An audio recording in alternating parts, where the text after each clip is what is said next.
"You will fail within a year without my name behind you," my father stated flatly, as building security escorted me out of his commercial real estate firm 5 years ago.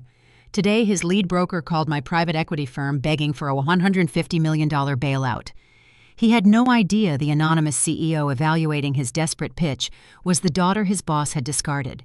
He also did not realize the financial data he submitted contained a fatal flaw that would allow me to legally dismantle their entire legacy. I am Victoria. I am 32 years old and the founder of Apex Vanguard. Before I explain how I turned my father's supreme arrogance into his ultimate ruin, let me know where you are watching from in the comments below. Hit that like button and subscribe if you believe the best response to a toxic family is a hostile takeover. The encrypted line on my mahogany desk chimed once. I did not look away from the panoramic view of the Manhattan skyline as I tapped the speaker button. "We have a live one," Silas said. His voice carried the crisp cadence of a seasoned mergers and acquisitions attorney. Silas Montgomery was my legal counsel and the only person in the city who knew my true identity. He did not waste time on pleasantries. Sterling Heritage is quietly shopping for emergency capital. They are offering a highly favorable equity split for $150 million in raw cash. Their lead broker is sweating through the phone lines. I turned my leather chair around and faced the glowing monitors on my desk. Sterling Heritage was the crown jewel of Richard Sterling, my father. He spent decades cultivating an image of an untouchable real estate titan. He threw me out of his risk management department the moment I dared to question a series of highly irregular offshore wire transfers his new son-in-law initiated. He told the board I was unstable and stripped me of my shares. "Send me their prospectus," I replied. The digital file appeared on my screen 3 seconds later. I scanned the initial summaries. On the surface, the numbers painted a picture of a robust firm experiencing a temporary cash flow bottleneck due to rapid expansion. It was a standard pitch designed to lure in hungry young investors. But I was not a standard investor. I spent my early 20s auditing the very ledgers they were now trying to dress up. "Look at page 42, Silas instructed over the speaker. "Notice the holding structure for their coastal developments." I brought up the page. My fingers flew across the keyboard running a proprietary algorithmic sweep I designed specifically to hunt for hidden liabilities. The software bypassed the superficial data and stripped away the formatting. A secondary hidden ledger emerged from the encrypted background. "They are masking a severe liquidity deficit," I said, leaning closer to the screen. "The debt ratio is staggering." Silas let out a low, sharp breath.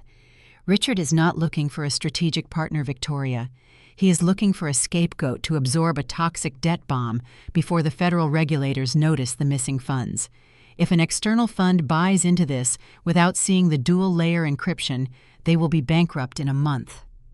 A cold smile touched the corners of my mouth. My father thought he was the smartest predator in the financial district. He was actively trying to con a private equity firm to save his own skin. He just happened to knock on the one door equipped with the exact blueprints to his slaughterhouse. "Tell their broker we are highly interested," I instructed Silas. "Draft a preliminary letter of intent, but stipulate one non-negotiable condition. We require an immediate in-person pitch from their executive team tomorrow morning." "Understood," Silas replied. "I will schedule the conference room. Shall I prepare your usual seat?" "Yes," I said. "Book the glass boardroom. I want the two-way mirror set up. Let them pitch to an empty room while we listen. It is time to see exactly how desperate my father has become." The observation suite was maintained at a crisp 65 degrees. I sat in a high-backed leather chair facing the panoramic glass partition. On my side, it functioned as a clear window into the primary conference suite. On their side, it was a solid mirrored wall. My desktop terminal was active, displaying real-time biometric analysis software tied directly to the hidden microphones positioned in the adjacent room. Silas sat alone at the head of the long oak table next door, projecting the aura of a man who controlled limitless financial resources. He checked his luxury timepiece, waiting in total silence. The heavy mahogany doors opened. Richard strode in first. My father wore the exact same bespoke navy pinstripe suit he always favored when he wanted to project intimidation. His posture was rigid, his chin held high, carrying an unearned superiority that demanded immediate deference. Following closely behind him was Marcus Pierce. Chloe had married him 3 years ago, dazzled by his smooth talk and his relentless pursuit of a flashy lifestyle. Marcus wore a slate-gray Tom Ford suit tailored so tightly across his shoulders it looked restrictive. He flashed a brilliant practice smile, displaying expensive porcelain veneers. He carried a sleek leather portfolio playing the role of the brilliant chief financial officer. I knew the truth about his credentials. He barely passed basic accounting courses. My father had handed him the executive title simply because Marcus knew how to feed his enormous ego and parrot his outdated business philosophies. Silas did not stand to greet them. He merely gestured with a silver pen toward the empty chairs opposite him. Richard bristled slightly at the deliberate lack of respect, but took his seat, pulling his chair close to the table. Marcus remained standing, eager to command the room and control the narrative flow. He unpacked a series of glossy charts and slid them across the polished wood surface. "Thank you for granting us this prompt meeting," Mr. Montgomery Marcus began. His baritone voice was smooth-coated in a thick layer of practiced corporate charm. As you can see from the printed prospectus, Sterling Heritage is experiencing an unprecedented era of growth. We are rapidly expanding our commercial real estate footprint across 3 major metropolitan markets. The $150 million injection we are discussing today is simply bridge capital. It is designed to facilitate a minor cash flow bottleneck caused entirely by our aggressive acquisition strategy. Behind the hidden glass, I leaned forward, resting my elbows on my desk. My eyes tracked the digital readouts on my secondary monitor. Marcus was weaving a beautiful, compelling narrative of corporate success. He pointed enthusiastically to upward trending graphs and projected revenue streams. To an untrained investor, it looked like a golden opportunity to partner with a legacy titan. But I was tracking the raw data, parsing the offshore routing numbers they had cleverly omitted from the printed packets. He was lying through his perfect teeth. The so-called rapid acquisitions were actually distressed assets bleeding cash on a daily basis. Silas let Marcus speak for a full 20 minutes without interrupting a single time. The silence from my attorney was a calculated interrogation tactic designed to let the presenter hang himself with his own inflated words. Marcus grew overly confident, mistaking the silence for awe. When he finally paused to take a confident sip from his water glass, I pressed the transmit button on my secure earpiece. "Hit him on the liquidity reserves," I instructed Silas, my voice a quiet, flat whisper in his ear. "Ask about the specific collateral backing their Series B bonds. Target the Employee Pension Reserve Fund." Silas adjusted his gold cufflinks and looked up from the glossy brochures. His expression remained entirely blank, a perfect poker face honed by years of hostile corporate litigation. "Your growth projections are certainly ambitious," Mr. Pierce Silas noted, his tone dry and deeply professional. "However, my risk analysis team prefers to focus on foundational security before we discuss expansion. Let us talk about your liquid collateral. Specifically, I want to examine the current status of the Employee Pension Reserve Fund. We need to verify that those protected assets have not been leveraged against your recent commercial acquisitions." The transformation in the room was instantaneous and incredibly satisfying to watch. Marcus choked on his water. He coughed sharply, bringing a pristine white linen handkerchief to his mouth to mask his sudden violent loss of composure. The brilliant, confident executive vanished in a fraction of a second.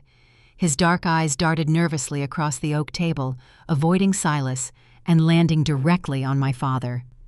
Marcus shifted his weight from side to side, his expensive leather shoes squeaking awkwardly against the hardwood floor. "Well, the pension reserves are handled by a separate internal trust," Marcus stammered, his smooth baritone faltering into a higher nervous pitch. "We have standard operational firewalls in place. The liquidity is secure, but those specific financial documents are not included in this preliminary pitch deck due to our internal privacy policies." Silas tilted his head slightly, refusing to break eye contact with the sweating man. "A private equity buyout requires absolute transparency, Mr. Pierce. If you cannot provide immediate verification of the pension reserves, we have no basis for a financial partnership."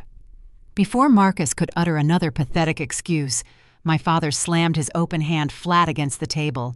The sharp noise echoed violently through my hidden microphones, causing the audio waveforms on my screen to spike. Richard thrust his jaw forward, attempting to use raw, domineering intimidation to regain control of the crumbling narrative. "Listen to me," Montgomery Richard barked, dropping the polite corporate facade. You are looking at a legacy firm with a 30-year track record of market dominance. My name is on the building. I did not come here to be interrogated by a lawyer acting like a glorified auditor. The pension fund is fine. It is none of your concern how we structure our internal safety nets. You are here to evaluate a highly lucrative equity split. Are you interested in making a fortune with Sterling Heritage? Or should we take our business to a firm that actually understands high-level commercial real estate? I watched my father puff out his chest, trying to bully his way out of a corner. It was the exact same toxic tactic he used to force me out of his house 5 years ago. He believed volume and anger could rewrite reality. He believed his legacy shielded him from basic accountability. "Tell him we are satisfied for now," I whispered into the microphone. "Give them enough rope to hang themselves." Silas nodded slowly, picking up his silver pen. "I appreciate your candor, Mr. Sterling. Apex Vanguard respects a strong legacy. We will review the materials provided today and internalize your operational structure. My team will draft a preliminary response regarding the capital injection by tomorrow morning." Richard stood up, adjusting his suit jacket with a triumphant smirk. He genuinely believed his aggressive outburst had successfully intimidated the representative of a multi-billion-dollar fund. Marcus hastily gathered his glossy charts, his hands still shaking slightly as he packed his leather portfolio. They exited the boardroom without another word, leaving behind the lingering scent of expensive cologne and cheap desperation. Once the heavy doors clicked shut, Silas stood up and walked around the table, turning toward the mirrored glass. "They are hiding a catastrophic deficit," he stated plainly. I did not answer him immediately. My attention was entirely captivated by the biometric software running on my terminal. During the meeting, I had run an advanced stress vocal analyzer on the raw audio feed, catching every micro-tremor and pitch fluctuation in their voices. The system measured their heart rates through thermal imaging, mapping their physiological responses during the exact moment Silas mentioned the pension fund. The screen flashed a severe warning, rendering the vocal stress markers in bright red blocks. The baseline deviation was staggering. "They are not just hiding a bad investment, Silas," I said, my voice dropping into a lethal clinical register. "Look at the vocal stress indicators when Marcus answered your question. The baseline spiked by 400%. I pulled up the hidden ledger data I had secretly decrypted during the pitch cross-referencing it with the biometric spike. The puzzle pieces locked together, forming a picture of undeniable financial treason. My father is not seeking bridge capital to expand his business," I explained, staring at the cold, hard data. "The liquidity deficit is systemic. He allowed Marcus to drain the employee pension fund to cover their bad commercial bets. They have effectively stolen the retirement savings of their entire workforce." Silas stepped out of the boardroom and entered my observation suite. His sharp eyes scanned the red data streams on my monitors. "That is federal wire fraud," he noted, folding his arms. "If the market finds out, they will face immediate criminal indictment." "The market will not find out yet," I replied, shutting down the terminal. "The trap is far too small right now. We are going to let them think they won this round. I need you to prepare the acquisition paperwork, but structure the debt covenants to grant us total operational authority upon default. They think they are tricking a naive investor into saving their sinking ship. They do not realize they just handed me the legal authority to seize every single asset they own, and we are going to start by pulling the rug out from under their feet tonight." The glowing digital clock on my desk read 2 a.m, but sleep was a luxury I refused to indulge. The quiet hum of the server's cooling systems filled my private office, serving as the only soundtrack to my meticulous digital excavation. I sat bathed in the pale blue light of 3 oversized monitors, sipping black coffee that had gone cold hours ago. The adrenaline coursing through my veins was a potent cocktail of cold logic and deep-seated resentment. 5 years ago, when I worked as a junior risk analyst under my father, I spent my days warning him about the dangerous vulnerabilities in his financial architecture. I begged him to implement stricter oversight protocols. Instead, he fired me, claiming my cautious nature was stifling his visionary growth. He told me I lacked the aggressive instinct required to survive in the high-stakes world of commercial real estate. What my arrogant father failed to realize was that before security dragged me out of his building holding my cardboard box, I had quietly hard-coded a series of encrypted backdoors deep into the primary servers of Sterling Heritage. I did not steal any funds. I simply ensured I would always hold a silent key to the kingdom he banished me from. Now operating from the pinnacle of my own empire, I twisted that silent key and blew the doors off the hinges. I initiated a phantom ping, bypassing their superficial commercial firewalls with a few rapid keystrokes. I bypassed the dummy front accounts and dove straight into the hidden operational ledgers they desperate tried to conceal from Silas during the pitch. Within minutes, my terminal was flooded with an absolute avalanche of unredacted financial data. Terabytes of raw accounting history poured onto my screens, exposing the rotten core of a dying dynasty. The numbers were a bloodbath. I isolated the primary corporate accounts tracking the specific outflow of liquidity over the past 18 months. Marcus Pierce, the smooth-talking chief financial officer who had dazzled my sister and manipulated my father, was not a victim of a fluctuating real estate market. He was the architect of a massive systematic theft. I traced a series of convoluted wire transfers routed through shell companies located in Cyprus and the British Virgin Islands. The capital did not go toward acquiring prime commercial lots. Marcus had deliberately siphoned over $20 million directly from the company treasury and funneled it straight into highly volatile, unregulated cryptocurrency exchanges. He treated the corporate accounts like a personal casino gambling with millions of dollars in a desperate bid to chase rapid returns on junk coins. When the crypto market crashed, erasing his initial investments, he doubled down, trying to recoup his losses by wiring even more company cash to sketchy offshore betting platforms. The digital paper trail was indisputable. Marcus was a degenerate gambler wearing a Tom Ford suit. My focus shifted to the secondary expense accounts. If Marcus was burning the capital on illicit digital gambling, my sister Chloe was actively draining the remaining liquidity on an unhinged lifestyle. Chloe held the title of Vice President of Public Relations, a fake position my father invented to justify paying her an exorbitant salary. Her actual daily routine consisted of shopping sprees and elite social events. I pulled up the itemized ledger for the primary corporate credit card assigned to her name. The sheer volume of her reckless spending was breathtaking. She had racked up over $3 million in unauthorized personal charges within a single fiscal year. There were invoices for chartered private jets ferrying her friends to ski resorts in Aspen. There were receipts for custom haute couture gowns purchased in Paris and exorbitant bills from luxury jewelers, confirming the acquisition of diamond tennis bracelets and vintage watches. Chloe was financing her fake elite socialite persona using company funds, while the very foundations of the business were actively sinking into the mud.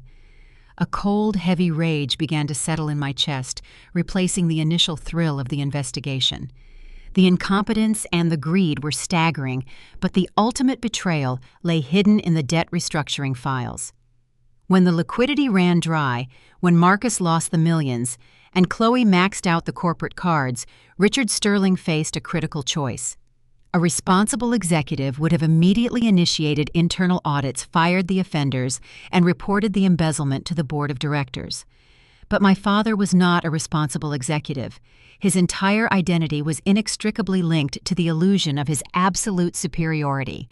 Acknowledging that he had handed the keys to his empire to a con artist son-in-law and a spoiled daughter would completely destroy his carefully curated public image. So Richard chose to commit a felony.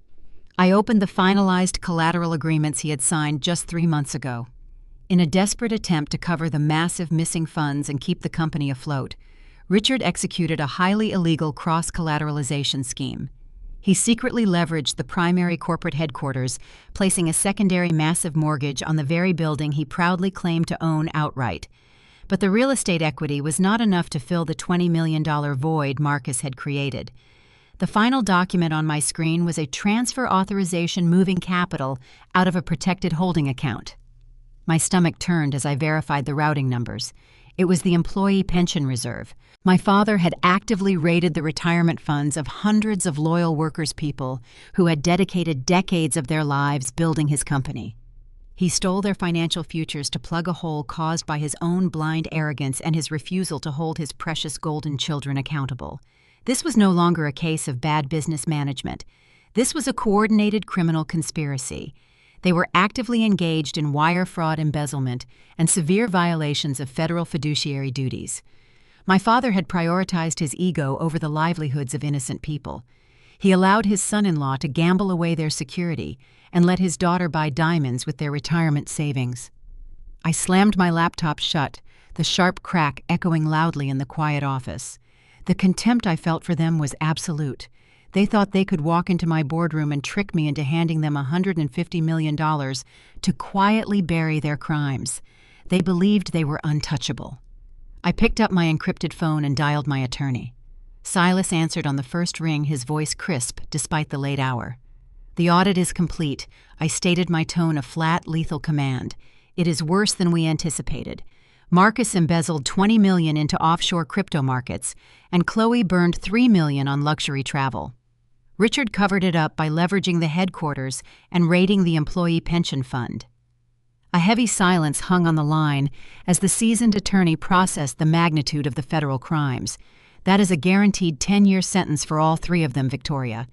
If we report this to the Securities and Exchange Commission, the feds will raid their offices by noon tomorrow." "No," I replied, instantly refusing to let the government handle my execution.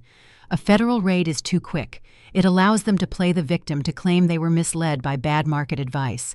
I want them to feel the trap closing around their throats. I want them to realize they built their own guillotine." "What is your directive?" Silas asked, recognizing the shift from corporate evaluation to hostile warfare. "Do not reject their pitch," I instructed. "Keep them dangling on the hook. Tell Marcus we need 48 hours to finalize the equity split. While they are busy celebrating their impending bailout, I want you to initiate a silent debt sweep." I turned back to my monitors, looking at the list of small regional banks and secondary lenders holding the various short-term loans Richard had desperately secured over the last year. "Contact every single regional lender holding a sterling heritage note," I commanded. "Buy the debt. Offer them a 5% premium to sell the paper immediately. I want Apex Vanguard to own every single commercial loan, every revolving line of credit, and every outstanding mortgage attached to my father's name before the sun comes up." "Understood," Silas replied, the predatory satisfaction evident in his tone. "We will hold 60% of their total debt portfolio by morning. They will not even know their notes have been transferred. Execute the acquisitions quietly," I warned, "because the moment we own the paper, we are going to trigger a catastrophic margin call that will bring Richard Sterling to his knees."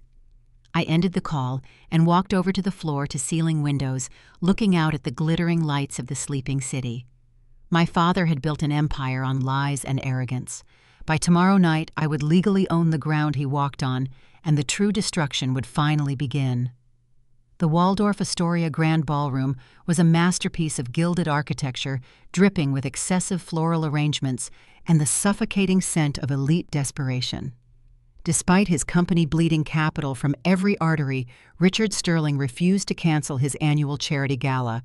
To cancel would signal weakness to his peers, and my father would rather burn his own house to the ground than admit he could not afford the heating bill. I arrived precisely 90 minutes after the event began. I did not require a formal invitation to bypass the velvet ropes. When you operate a multi-billion-dollar private equity firm, the concierge simply opens the heavy oak doors and clears a path. I wore a tailored black evening gown that offered no apologies, designed with sharp, clean lines that projected an impenetrable armor. My entrance did not go unnoticed. The low murmur of high society gossip rippled through the room as guests recognized the banished daughter returning to the scene of her exile. Across the room, standing near the towering champagne fountain, was my family. Richard held court holding a crystal flute, laughing loudly at a joke made by a prominent city politician. Chloe stood beside him, draped in a custom emerald silk dress, the price tag of which I knew was actively funding her upcoming indictment. Marcus lingered near her elbow, playing the role of the attentive, supportive husband while calculating his next exit strategy. It took exactly 12 seconds for Richard to spot me. The booming fake laugh died instantly in his throat. His face flushed a dark, dangerous shade of crimson. He thrust his champagne flute into the hands of a passing waiter and marched directly across the polished marble floor. He did not care about creating a scene. He thrived on public dominance. "What the hell are you doing here, Victoria?" he demanded, his voice carrying a harsh, biting edge that easily cut through the string quartet playing in the background. "You were not invited to this gala. Security should have stopped you at the curb." I did not flinch. I accepted a fresh glass of sparkling water from a tray, maintaining a posture of total unbothered calm. "It is a public charity event, Richard. I am simply here to survey the local philanthropic landscape." He scoffed a loud, ugly sound designed to draw the attention of the surrounding guests. Several wealthy investors paused their conversations, eager to watch the sterling patriarch discipline his rebellious offspring. "Survey the landscape," he mocked, pointing a rigid finger at my dress. "You are here to scrounge for networking contacts because whatever pathetic little consulting firm you started after I kicked you out is obviously failing. You thought you could make it without the sterling name backing you. 5 years later, and you are crashing my events just to be seen in the same room as real money. I told you that you would be bankrupt within a year. It seems I was slightly generous with my timeline." Chloe glided over, clutching Marcus by the arm, eager to join the public execution. She looked me up and down, her lips curling into a practiced sneer. "Really, Victoria, this is just embarrassing. We are hosting important venture capitalists tonight. We do not have time to humor your desperate attempts to crawl back into the family. Please leave before Dad calls building security." Marcus flashed his bright porcelain smile, adopting a tone of fake, patronizing sympathy. "Listen, Victoria, if you are struggling with a few debts, I can arrange a minor personal loan from one of my discretionary accounts. We always try to help the less fortunate at these charity events. There is no need to make a spectacle of yourself." The sheer audacity of the man was breathtaking. He was standing in a rented tuxedo, offering me a loan, using the very company funds he had already stolen to gamble on junk coins. I looked at the three of them, united in their shared delusion of superiority. They firmly believed I was a failure, begging for scraps from their overflowing table. They had no idea I spent the entire previous night systematically purchasing every single commercial note, mortgage, and line of credit bearing their signatures. I legally owned the floor they were currently standing on. I took a slow sip of my water, letting the silence stretch tightly between us. I did not raise my voice or offer a dramatic defense of my career. I simply took a half step forward, closing the physical distance between Marcus and myself. The fake sympathetic smile on his face wavered slightly as my demeanor shifted from passive observer to lethal predator. I leaned in, keeping my voice dangerously low, audible only to the four of us standing in that tight circle. "I do not need a loan, Marcus," I whispered, my words razor-sharp and perfectly enunciated. "But given the severe volatility in the offshore cryptocurrency markets recently, I highly suggest you check your own liquidity. It would be a catastrophic tragedy if the Employee Pension Reserve Fund accidentally evaporated in the Cayman Islands right before your upcoming federal audit." The reaction was instantaneous and spectacular. Marcus went entirely rigid. The color rapidly drained from his face, leaving his skin a sickly ashen gray. His jaw went slack. The heavy crystal champagne glass slipped through his trembling fingers, shattering violently against the polished marble floor. The sharp crash echoed through the ballroom, drawing startled gasps from the nearby guests, but Marcus did not even look down at the mess. He stared at me, his eyes wide with pure, unadulterated terror. He knew the offshore accounts were heavily encrypted. He knew the routing numbers were buried beneath layers of corporate shell companies. He realized in that agonizing split second that his impenetrable digital fortress had been completely breached. Chloe jumped back, startled by the breaking glass. "Marcus, what is wrong with you?" she shrieked, brushing a few stray drops of champagne off her expensive silk dress.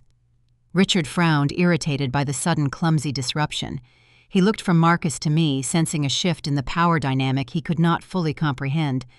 "What nonsense are you spouting now, Victoria?" Richard snapped, trying to regain control. "Stop trying to upset your brother-in-law with your jealous, paranoid delusions." Marcus swallowed hard, his throat bobbing nervously. He desperately grabbed Chloe by the arm, pulling her slightly behind him, as if shielding her from a physical threat. "She is crazy!" Marcus stammered, his smooth baritone cracking with panic. "She is just trying to cause a scene, Richard. Do not listen to a single word she says. She is just a bitter dropout trying to ruin our night." I stepped back, restoring a polite professional distance. I offered a thin, empty smile to the terrified man. "Enjoy the champagne, Marcus. The tab is going to be incredibly expensive tomorrow morning." I turned away from my family and walked towards the exit, feeling the heavy, confused stares of the elite guests tracking my movement. I did not look back. As I reached the exit archway, I paused briefly at the designated VIP table reserved for the sterling executives. Resting next to a centerpiece of white orchids was Richard's personalized seating card. I reached into my clutch and withdrew a single piece of premium matte black cardstock. It bore no personal name, no phone number, and no physical address. It featured only the stark silver embossed logo of my private equity firm, Apex Vanguard. I placed the card deliberately over Richard's name, ensuring it would be the first thing he saw when he returned to his seat. The psychological warfare was fully engaged. I had planted the seed of absolute terror in Marcus and left a physical marker of my true identity waiting for my father. The arrogance that sustained their fraudulent empire was fracturing from the inside out. I walked out into the cool night air, pulling my coat tightly around my shoulders. The gala would continue for a few more hours, but their celebration was officially dead. Tomorrow morning, the real execution would begin. The residual hangover from the Waldorf Astoria charity gala was violently interrupted at exactly 8 o'clock the following morning. Marcus Pierce sat in his plush corner office, massaging his temples, trying to shake off the lingering dread my whispered comment had provoked. He convinced himself the previous night was merely a lucky guess on my part, a wild accusation thrown by a bitter, estranged relative. He poured a cup of expensive espresso and logged into his executive terminal, fully expecting to review standard daily reports. Instead, a single high-priority email dominated his inbox. It was flagged with urgent red markers, carrying a digital signature from a premier corporate law firm representing an entity known only as Apex Vanguard. Marcus clicked open the message, his eyes scanning the dense legal text. The espresso cup froze halfway to his mouth. The language was uncompromising, stripped of any polite corporate jargon. Apex Vanguard officially notified Sterling Heritage that they had successfully acquired a 60% controlling stake in the firm's consolidated short-term commercial debt portfolio. Utilizing standard default trigger clauses embedded deep within the original loan agreements, the new primary creditor was initiating an immediate mandatory margin call. Sterling Heritage was legally required to produce $40 million in liquid cash within 48 hours or forfeit physical ownership of their primary corporate headquarters and 3 flagship coastal developments. Marcus dropped the ceramic cup. Hot coffee spilled across his mahogany desk, soaking into unread market projections. The color drained from his face, leaving a terrified pallor. $40 million was not just a difficult sum to raise on short notice. It was a mathematical impossibility. He knew exactly how empty the corporate treasury was because he had personally drained it to fund his disastrous cryptocurrency gambles. He had even raided the employee pension fund to cover the previous quarter's interest payments, leaving the accounts entirely hollow. He printed the email, his hands shaking violently, and rushed down the glass-lined corridor toward the presidential suite. He bypassed the executive assistant, pushing the heavy double doors open without knocking. Richard was standing by the window, barking orders into his headset about an upcoming press release. "Dad, we have a massive problem." Marcus interrupted, his voice cracking under the intense pressure. Richard held up a hand, signaling his son-in-law to wait, but Marcus slammed the printed email directly onto the desk. "Look at this right now," Marcus demanded. Richard frowned, ending the call and picking up the paper. His eyes darted across the legal demands. A dark vein bulged on his forehead as the reality of the document registered in his arrogant mind. "What the hell is Apex Vanguard?" Richard roared, slamming his fist against the desk. "How did some anonymous private equity firm buy out our entire debt portfolio overnight without my knowledge? Where were the regulatory flags, Marcus? You are the chief financial officer." "I did not know, Richard." Marcus stammered, backing away from the furious patriarch. "The regional banks must have sold the notes in a bundled package. The clauses allow for silent transfers. They are demanding $40 million in cash by Friday, or they seize the buildings." "Then wire the damn money," Richard shouted, his face turning a deep, dangerous shade of purple. "Pull it from the coastal reserve accounts. Liquidate the secondary bonds. Do whatever it takes to satisfy this margin call before the board of directors finds out we are leveraged. We do not have $40 million in liquid cash." Marcus admitted, his voice dropping to a terrified whisper. "The reserves are tied up. The bonds are already leveraged. We are tapped out, Richard." Richard stared at him, the sheer magnitude of his son-in-law's incompetence finally breaking through his stubborn denial. The older man grabbed a heavy crystal paperweight from his desk and hurled it violently across the room. It shattered against the far wall, sending shards of glass raining down onto the plush carpet. "You told me the accounts were stable," Richard bellowed, advancing on the younger man. "You swore the liquidity bottleneck was solved. I gave you the keys to my empire, Marcus, and you drove it straight off a cliff. Get on a plane to New York right now. I do not care who you have to beg, borrow, or steal from. Call every private equity contact you have. You will secure a bridge loan by tomorrow afternoon, or I will personally feed you to the federal auditors."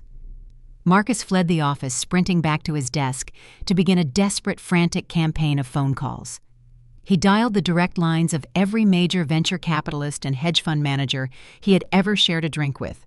He pitched the Sterling brand, relying on decades of market dominance to secure a quick cash infusion. But the reception on the other end of the line was uniformly freezing. "I am sorry, Marcus, but my risk assessment team flagged Sterling Heritage this morning," a prominent Manhattan investor replied coldly before hanging up. "We heard rumors about severe structural volatility regarding your pension funds," another hedge fund manager stated flatly. "We are not touching that kind of liability. Good luck." Marcus slammed his phone down his chest, heaving with panic. He did not know that while he was dialing numbers, Silas Montgomery had spent the early hours of the morning quietly leaking highly curated anonymous dossiers to key financial insiders. The dossiers contained vague but terrifying hints about massive accounting irregularities at Sterling Heritage. The financial elite operate on instinct and reputation. The mere whisper of a pension fund scandal was enough to slam every door in Marcus's face. The quarantine was absolute. The heavy glass door to his office swung open again.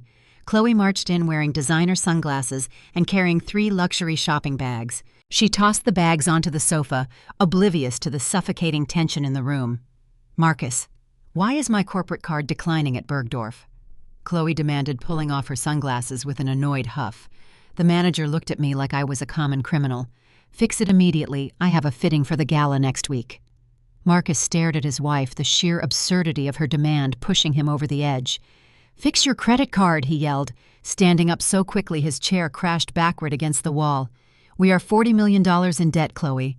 Apex Vanguard just issued a margin call that is going to bankrupt this entire family in 48 hours. Your father is threatening to throw me to the feds, and you are complaining about a declined charge at a department store. We are finished." Chloe froze, the annoyance melting into genuine fear. "What do you mean, bankrupt?" she asked, her voice trembling. "Dad said the company was fine. He said the expansion was just temporarily restructuring our assets. Your dad is a delusional old man who refuses to look at the actual ledgers," Marcus snapped, pacing the length of the office. "The cash is gone, Chloe. The banks will not touch us. If we do not find $40 million by Friday, they take the building. They take the houses. They take everything." Chloe sank onto the sofa, dropping her expensive sunglasses. Her mind, accustomed only to planning vacations and curating her social media feed, struggled to process the concept of financial ruin. The panic set in, sharp and immediate. "We have to sell something," she insisted, her voice rising in hysteria. "Sell the yacht. Sell the coastal properties. They are already leveraged," Marcus shouted, running his hands over his face. "There is nothing left to sell. Every single asset is tied up in cross-collateralization." Chloe stood up, her eyes wide with sudden realization. Not everything she said, her voice dropping to a desperate whisper. "What about the old grandfather trust? The undeveloped acreage in the Northern Valley. It is unencumbered. The land value skyrocketed last year when the tech firms started buying up adjacent lots. A commercial developer offered us $50 million for the parcel just 6 months ago." Marcus stopped pacing, looking at his wife with a flicker of desperate hope. The grandfather trust. It was a massive piece of prime real estate left behind by Richard's father, explicitly separated from the Sterling Heritage corporate umbrella to protect it from bankruptcy. It was pure, clean equity. "We can sell it to the developers," Marcus said, his mind racing to calculate the transaction speed. "We can offer them a discount for an immediate cash closing. We can clear the margin call and save the firm." "There is a problem," Chloe muttered, biting her manicured thumbnail. "The trust was structured as a dual beneficiary asset. Dad put it in my name and Victoria's name before she was fired. It requires a unanimous signature from both beneficiaries to authorize any sale or transfer of the deed. I cannot liquidate it without her consent." The silence in the office grew heavy and suffocating. The only viable lifeline capable of saving their fraudulent empire was legally tethered to the sister they had banished, humiliated, and actively despised. Marcus looked at Chloe, the reality of the situation settling over them like a thick, dark cloud. "You have to go see her," he stated, his tone grim and uncompromising. "You have to walk into her office and get that signature." Chloe physically recoiled, her face twisting in disgust. "I cannot ask Victoria for help. You heard how she spoke to us at the Gala last night. She hates me. She will laugh in my face and tell me to burn." "Then lie to her," Marcus commanded, gripping his wife by the shoulders. "Do whatever it takes. Cry. Beg. Tell her your father is dying. Tell her the market is tough and we just need to liquidate a dead asset to keep the family legacy alive. Do not mention the margin call. Do not mention Apex Vanguard. Just get her signature on that release form, Chloe, or we are both going to federal prison." Chloe stared at her husband, the weight of his criminal actions finally becoming clear. She nodded slowly, her arrogant facade crumbling completely. The golden child was forced to swallow her immense pride and prepare to crawl back to the sibling she had spent her entire life stepping on.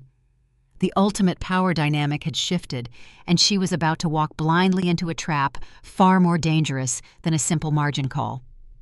The reception area of my corporate headquarters was designed to be intimidating. It featured soaring ceilings of smoked glass and dark obsidian floors, reflecting the cold aesthetic of modern financial power. Chloe Sterling looked entirely out of place when she stepped off the private elevator the following afternoon. She lacked her usual entourage of fawning assistants and shopping bags. Instead, she wore a muted beige trench coat, her signature designer sunglasses pushed nervously to the top of her head.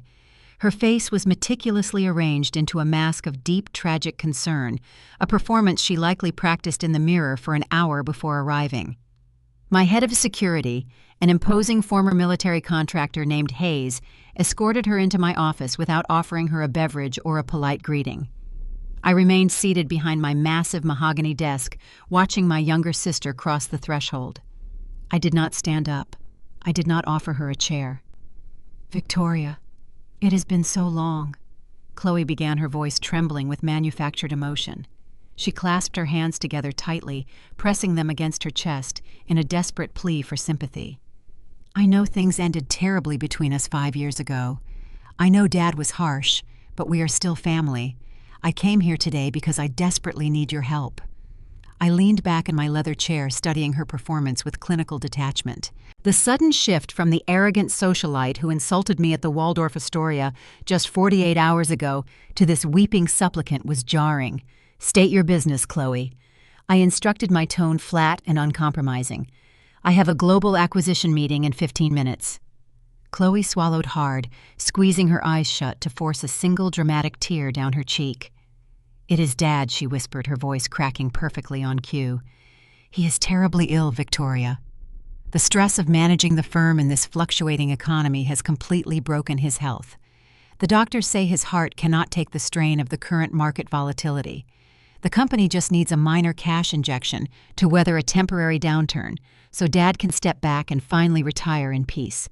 She took a cautious step forward, pulling a thick manila envelope from her designer handbag and placing it gently on the edge of my desk. "We need to liquidate the Northern Valley acreage from Grandfather's trust," Chloe explained, sniffing delicately. "A commercial developer offered a substantial cash payout for the land this morning. It is more than enough to stabilize the firm and cover Dad's medical expenses. But the title company requires your signature as the Keo beneficiary to authorize the deed transfer. Please, Victoria, I am begging you, sign the release form. Do it for Dad. Save our family legacy." I stared at the manila envelope. The sheer audacity of her lies was almost impressive. She was weaponizing a fake terminal illness to secure $50 million to cover her husband's federal crimes. They genuinely believed I was entirely ignorant of their impending bankruptcy. They thought playing the emotional family card would blind me to the reality of their desperation. I picked up the envelope and pushed it back across the desk toward her. I did not open it. "Dad's heart is perfectly fine, Chloe," I stated, watching the manufactured tear dry instantly on her face. "His blood pressure might be elevated due to the $40 million margin call Apex Vanguard issued yesterday morning, but he is certainly not dying." Chloe froze her breath, catching sharply in her throat. Her eyes darted wildly around my office as the terrifying realization struck her. She finally connected the anonymous private equity firm, currently dismantling her family, to the sister sitting confidently behind the mahogany desk. "You are Apex Vanguard," she whispered, her voice devoid of any fake sorrow. I did not confirm or deny the statement. I simply opened my top drawer and retrieved a thick printed dossier, dropping it heavily onto the center of the desk. The loud thud echoed in the quiet office, making Chloe flinch. "You claim the firm is struggling due to market volatility," I said, flipping the dossier open. The pages were filled with high-resolution color photographs and itemized banking statements. Let us review the actual market volatility draining the corporate treasury. I picked up the first page, holding it up for her to see.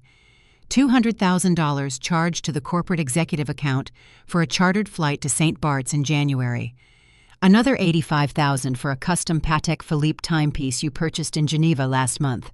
And my personal favorite, an invoice for $400,000 paid directly to a Parisian haute couture house for your upcoming Gala wardrobe. Chloe stared at the receipts, the color rapidly draining from her perfectly contoured face. Her carefully constructed narrative of a struggling family business evaporated under the glaring light of forensic accounting. "You and Marcus did not run into a tough economy, Chloe." I continued, my voice slicing through the silent room like a scalpel. "You systematically looted the company. You treated the employee pension fund like a personal piggy bank, while your husband gambled millions on offshore cryptocurrency exchanges. You are not here to save Dad's legacy. You are here to steal grandfather's land to pay off your husband's criminal debts before the federal auditors raid your headquarters." The mask of the weeping sister shattered, completely exposing the vicious, entitled reality beneath. Chloe slammed her hands onto my desk, her face contorting into an ugly sneer of pure, unadulterated hatred. "You smug, arrogant bitch!" Chloe spat the venom dripping from every syllable. "You think you are so brilliant sitting up here in your high tower playing God with our lives. Dad was right to throw you out.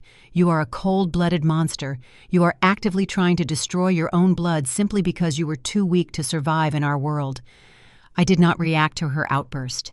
I merely watched her self-destruct, recording every erratic movement and desperate insult.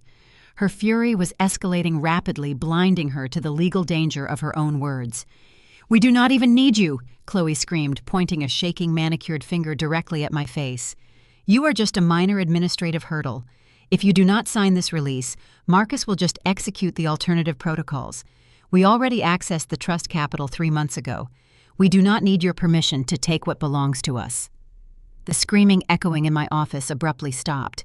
Chloe clamped her mouth shut, her eyes widening in sheer panic as she realized the catastrophic error she had just made. In her blind rage, she had confessed to a financial maneuver that was legally impossible without my explicit authorization. I leaned forward, resting my elbows on the desk, locking my gaze onto her terrified eyes. "You accessed the trust capital 3 months ago." I repeated the words slowly, letting the implication hang heavily in the air. "That is fascinating, Chloe, because I never signed a single document authorizing a withdrawal against the Northern Valley acreage." Chloe stumbled backward, grabbing her designer handbag. "I have to go," she stammered, her voice cracking with fear. I misspoke. "Forget I said anything." I pressed the button on my intercom. "Hayes, please escort my sister out of the building. She is permanently banned from the premises." The heavy doors opened immediately. The imposing security chief stepped inside, grasping Chloe firmly by the upper arm and guiding her forcefully out of the office. She did not resist. She practically sprinted toward the elevator, desperate to escape the devastating consequence of her own loose tongue. The moment the doors clicked shut, I picked up my phone and dialed my attorney. Silas answered instantly. "We have a massive legal anomaly," I instructed, moving rapidly past any pleasantries. "Pull the property records for the Northern Valley acreage held under the Grandfather Trust. Check the county clerk filings for the last 90 days. Chloe just inadvertently confessed that Marcus accessed the trust capital 3 months ago. I heard the rapid clacking of a mechanical keyboard on his end of the line. "Give me 1 minute," Victoria Silas replied, his tone sharpening with professional intensity. "I am accessing the municipal database now, pulling the deed history for the specified parcels." The silence stretched for 60 seconds, feeling like an eternity, as I paced the length of my office. "I have the file," Silas announced, his voice dropping into a register of grim satisfaction. 3 months ago, Marcus Pierce, acting as the chief financial officer of Sterling Heritage, secured a $15 million secondary commercial loan from a regional bank. He used the Northern Valley acreage as the sole collateral backing the note, and the authorization signatures I asked, my pulse quickening with the anticipation of a lethal strike. Silas paused, reviewing the digitized documents. The loan agreement features 2 signatures. One belongs to Chloe Sterling. The second signature, explicitly authorizing the leveraging of the trust asset, clearly reads Victoria Sterling. The document was notarized by an in-house clerk at their headquarters. I stopped pacing, staring out the window at the sprawling city. I have not been inside that building in 5 years, Silas. I have never signed a loan agreement for Marcus Pierce. I know, Silas confirmed, the predatory edge returning to his voice. Marcus forged your signature to secure $15 million in fraudulent capital. He committed felony identity theft and severe bank fraud to keep their sinking company afloat. The legal puzzle was officially complete. Marcus thought he was a brilliant financial manipulator, secretly leveraging a dead asset to cover his massive trading losses. He believed he could quietly sell the land today to erase the forged mortgage before anyone noticed the discrepancy. Instead, he had handed me the exact weapon required to completely obliterate him. The margin call was a corporate squeeze designed to seize their assets, but the forged signature was a criminal death warrant. Draft a formal fraud report. Immediately I commanded Silas, my mind executing the final stages of the takedown. Compile the forged mortgage documents alongside the offshore cryptocurrency routing numbers and the evidence of the raided pension fund. Bundle the entire package and prepare it for immediate submission to the federal prosecutor's office. Consider it done, Silas replied. Shall I dispatch the dossier tonight? No, I said, a cold smile touching my lips. Richard is hosting his elite partners for an exclusive dinner tonight to celebrate securing the land sale he thinks Chloe just finalized. Let them drink their expensive wine and toast their fake victory. We will execute the financial freeze right in the middle of their appetizers. I want them to feel the absolute terror of starvation while sitting at a table full of food. The silence in Silas Montgomery's downtown law office was heavy, calculated, and incredibly expensive. The sweeping views of the harbor were ignored by the 2 desperate men sitting opposite my attorney. Richard and Marcus had spent the previous 24 hours frantically calling every contact in their network, trying to secure the $40 million needed to survive my margin call. Every door had slammed in their faces. The rumors of their pension fund instability had effectively blacklisted Sterling Heritage from any legitimate financial rescue. They were bleeding out on the pavement, and Apex Vanguard was the only entity offering a tourniquet. Silas slid a thick leather-bound portfolio across the polished conference table. It landed with a definitive heavy thud directly in front of my father. These are the finalized terms of the acquisition, Richard Silas stated, his voice devoid of any inflection. Apex Vanguard will inject $150 million into your primary corporate treasury, effectively neutralizing the pending margin call and providing substantial operating liquidity.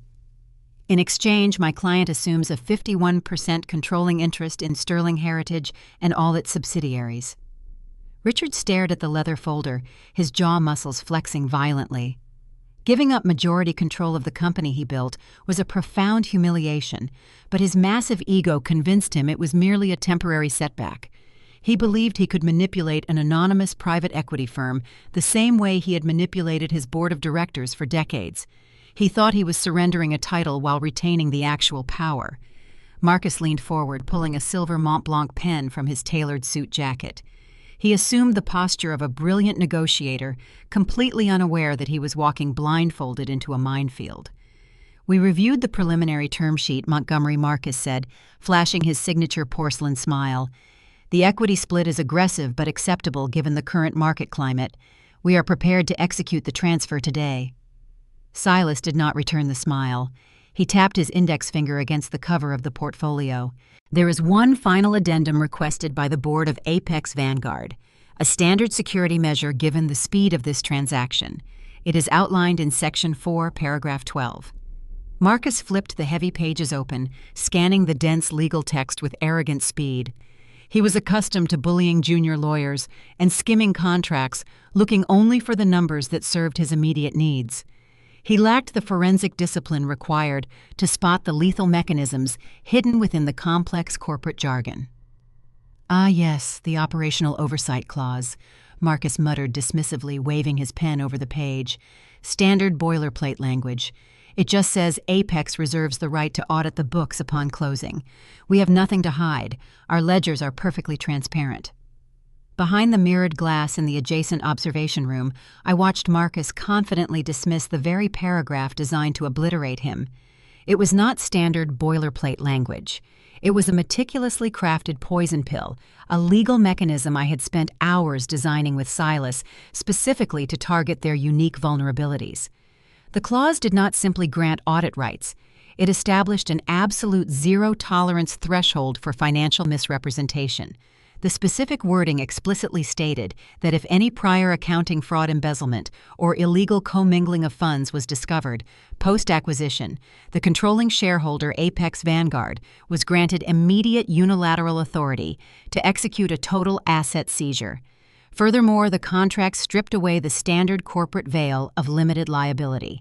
By signing the document, Richard and Marcus were legally binding their personal assets, their homes, their bank accounts, and their private investments as direct collateral against any corporate malfeasance.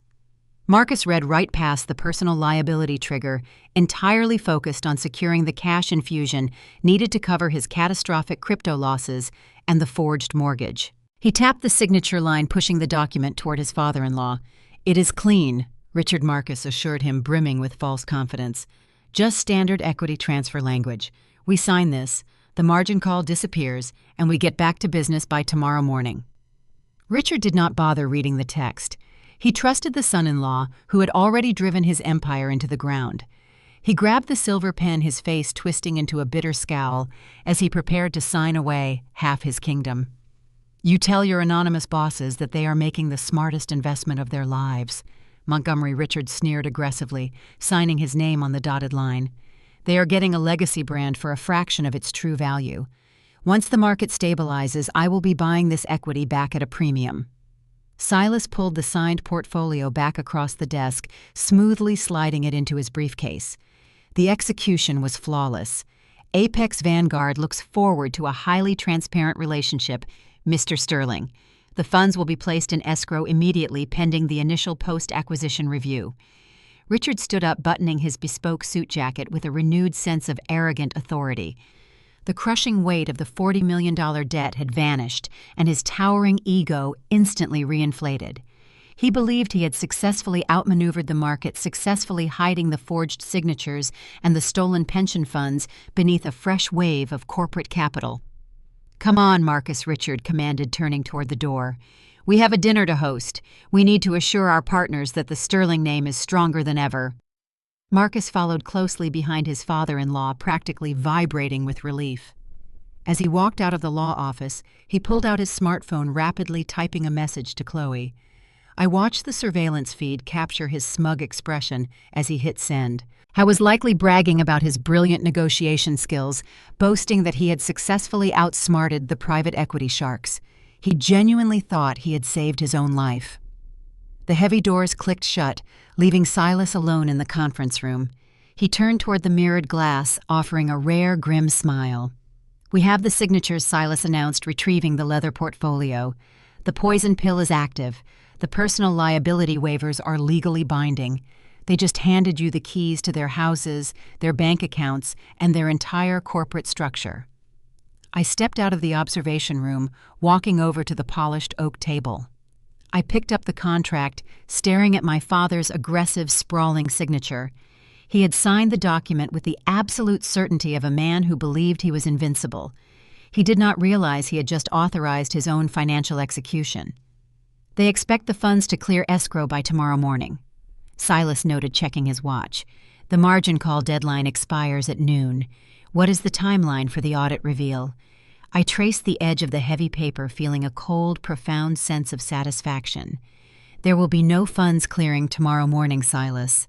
The contract explicitly states the capital injection is contingent upon the absence of prior fraud. Marcus forged my signature on a $15 million mortgage 3 months ago. The fraud is already documented. The contract is breached the moment the ink dried. Silas nodded, understanding the lethal sequence of events. The poison pill triggers automatically. Exactly. I confirmed, my voice dropping into a flat, unyielding register. Execute the personal liability clauses immediately. Contact their primary banking institutions. Submit the signed contract proving we now hold unilateral authority over their assets due to gross financial misrepresentation. Freeze every single account bearing the Sterling name. Corporate, personal, offshore, and domestic. Lock it all down. Silas picked up his phone, his fingers flying across the keypad to initiate the massive legal strike. And the dinner party Richard is hosting tonight. Let them eat, I said, turning back toward the sweeping view of the harbor. Let them sit in the most expensive restaurant in the city, surrounded by their elite peers. Let them raise a glass to their brilliant success. Because when the check arrives, they are going to discover exactly what it feels like to be completely and utterly bankrupt. The private dining room at Le Bernardin was a sanctuary of exorbitant wealth, illuminated by the soft glow of crystal chandeliers and the ambient hum of calculated corporate networking. Richard Sterling had reserved the entire space at a premium, eager to publicly wash away the lingering stench of the sudden margin call. He had invited 12 of his most influential partners, men and women, who controlled vast swaths of the city's commercial real estate market. The table was adorned with imported white truffles, rare beluga caviar, and multiple bottles of vintage Bordeaux that cost more than a standard luxury vehicle. Richard sat at the head of the table, his bespoke suit jacket unbuttoned, projecting the relaxed confidence of a conqueror. He raised his glass frequently, toasting the resilience of the Sterling legacy, spinning a masterful tale of a highly strategic private equity partnership that would catapult their firm into a new stratosphere of global dominance. He genuinely believed he had outsmarted the invisible architects of Apex Vanguard. Chloe sat near the center of the long table, draped in the exact Parisian haute couture gown I had audited earlier that afternoon. She held her left hand up frequently, ensuring the massive new diamond tennis bracelet caught the light of the chandeliers. She laughed brightly at every joke, offering superficial commentary on the upcoming charity gala season, entirely oblivious to the catastrophic legal mechanism her father had just signed. Marcus was holding court at the opposite end of the table, his slate-gray Tom Ford suit immaculate, his porcelain smile firmly in place. He was aggressively pitching a new coastal development project to a prominent venture capitalist, smoothly glossing over the fact that the underlying assets were currently leveraged to the breaking point. He leaned back in his plush chair, swirling his expensive wine, basking in the glow of his supposed financial genius. He thought his forged signatures and offshore crypto losses were permanently buried beneath the new influx of capital. The atmosphere in the room was thick with arrogance and the intoxicating delusion of invincibility. They were celebrating a victory built entirely on a foundation of gasoline, and they had no idea I was currently holding the match. While they dined on imported delicacies, my forensic accounting team was executing a synchronized digital strike across their entire financial ecosystem. Silas had submitted the signed acquisition contract along with the unredacted proof of Marcus's forged mortgage directly to their primary banking institutions. The poison pill clause was instantly recognized as legally binding by the bank's risk management departments. The personal liability waivers stripped away their corporate shields, granting Apex Vanguard absolute unilateral authority over their assets due to documented financial fraud. The digital locks slammed shut with terrifying precision.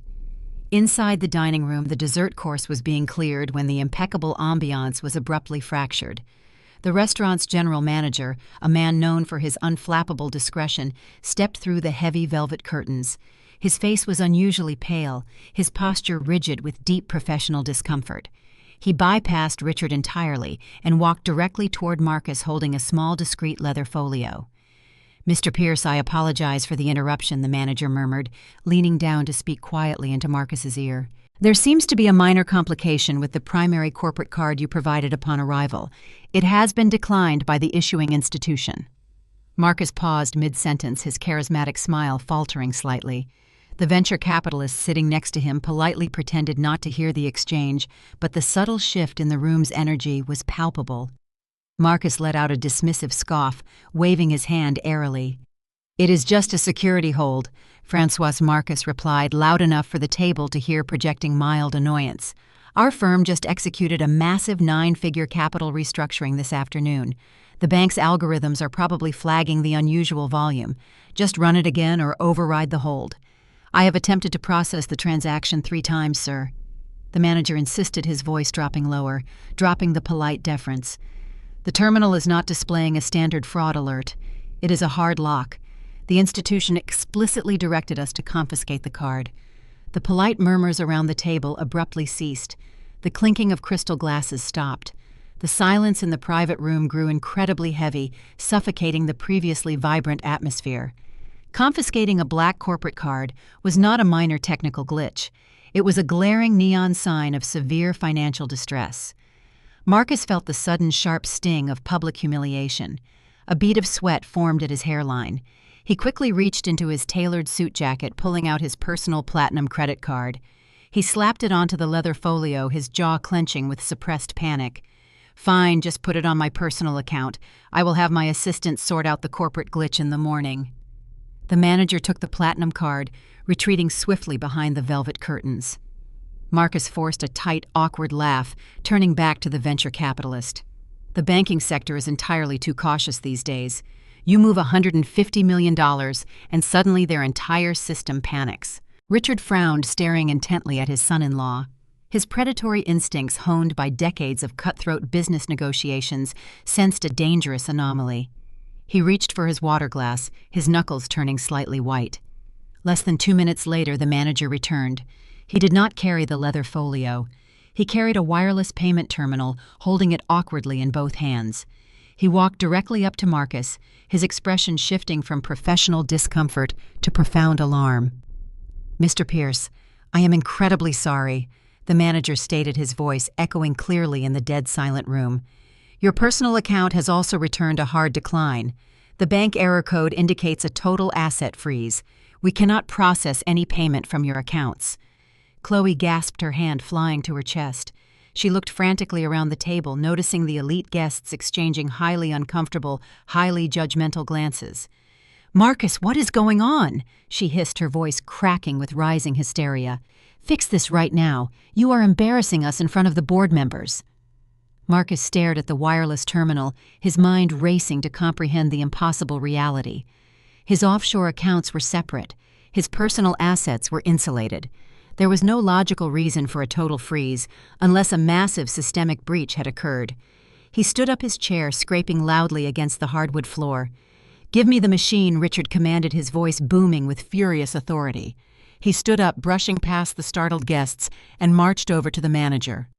My father refused to be humiliated in his own city. He pulled his heavy titanium executive card from his wallet and aggressively shoved it into the chip reader of the wireless terminal. "This is a temporary routing error from the acquisition. Process my card immediately and bring us another bottle of wine." The manager hesitated but pressed the authorization button. The small digital screen displayed the processing icon. The entire room watched in breathless anticipation. The machine beeped a sharp, harsh sound of absolute rejection. The screen illuminated with a glaring red error message, but it did not display the standard decline text. The manager stared at the readout, his eyes widening in shock. He slowly turned the terminal around, allowing Richard to read the exact error code provided directly by the bank's automated system. Richard looked at the small, glowing screen. The text was stark and undeniable.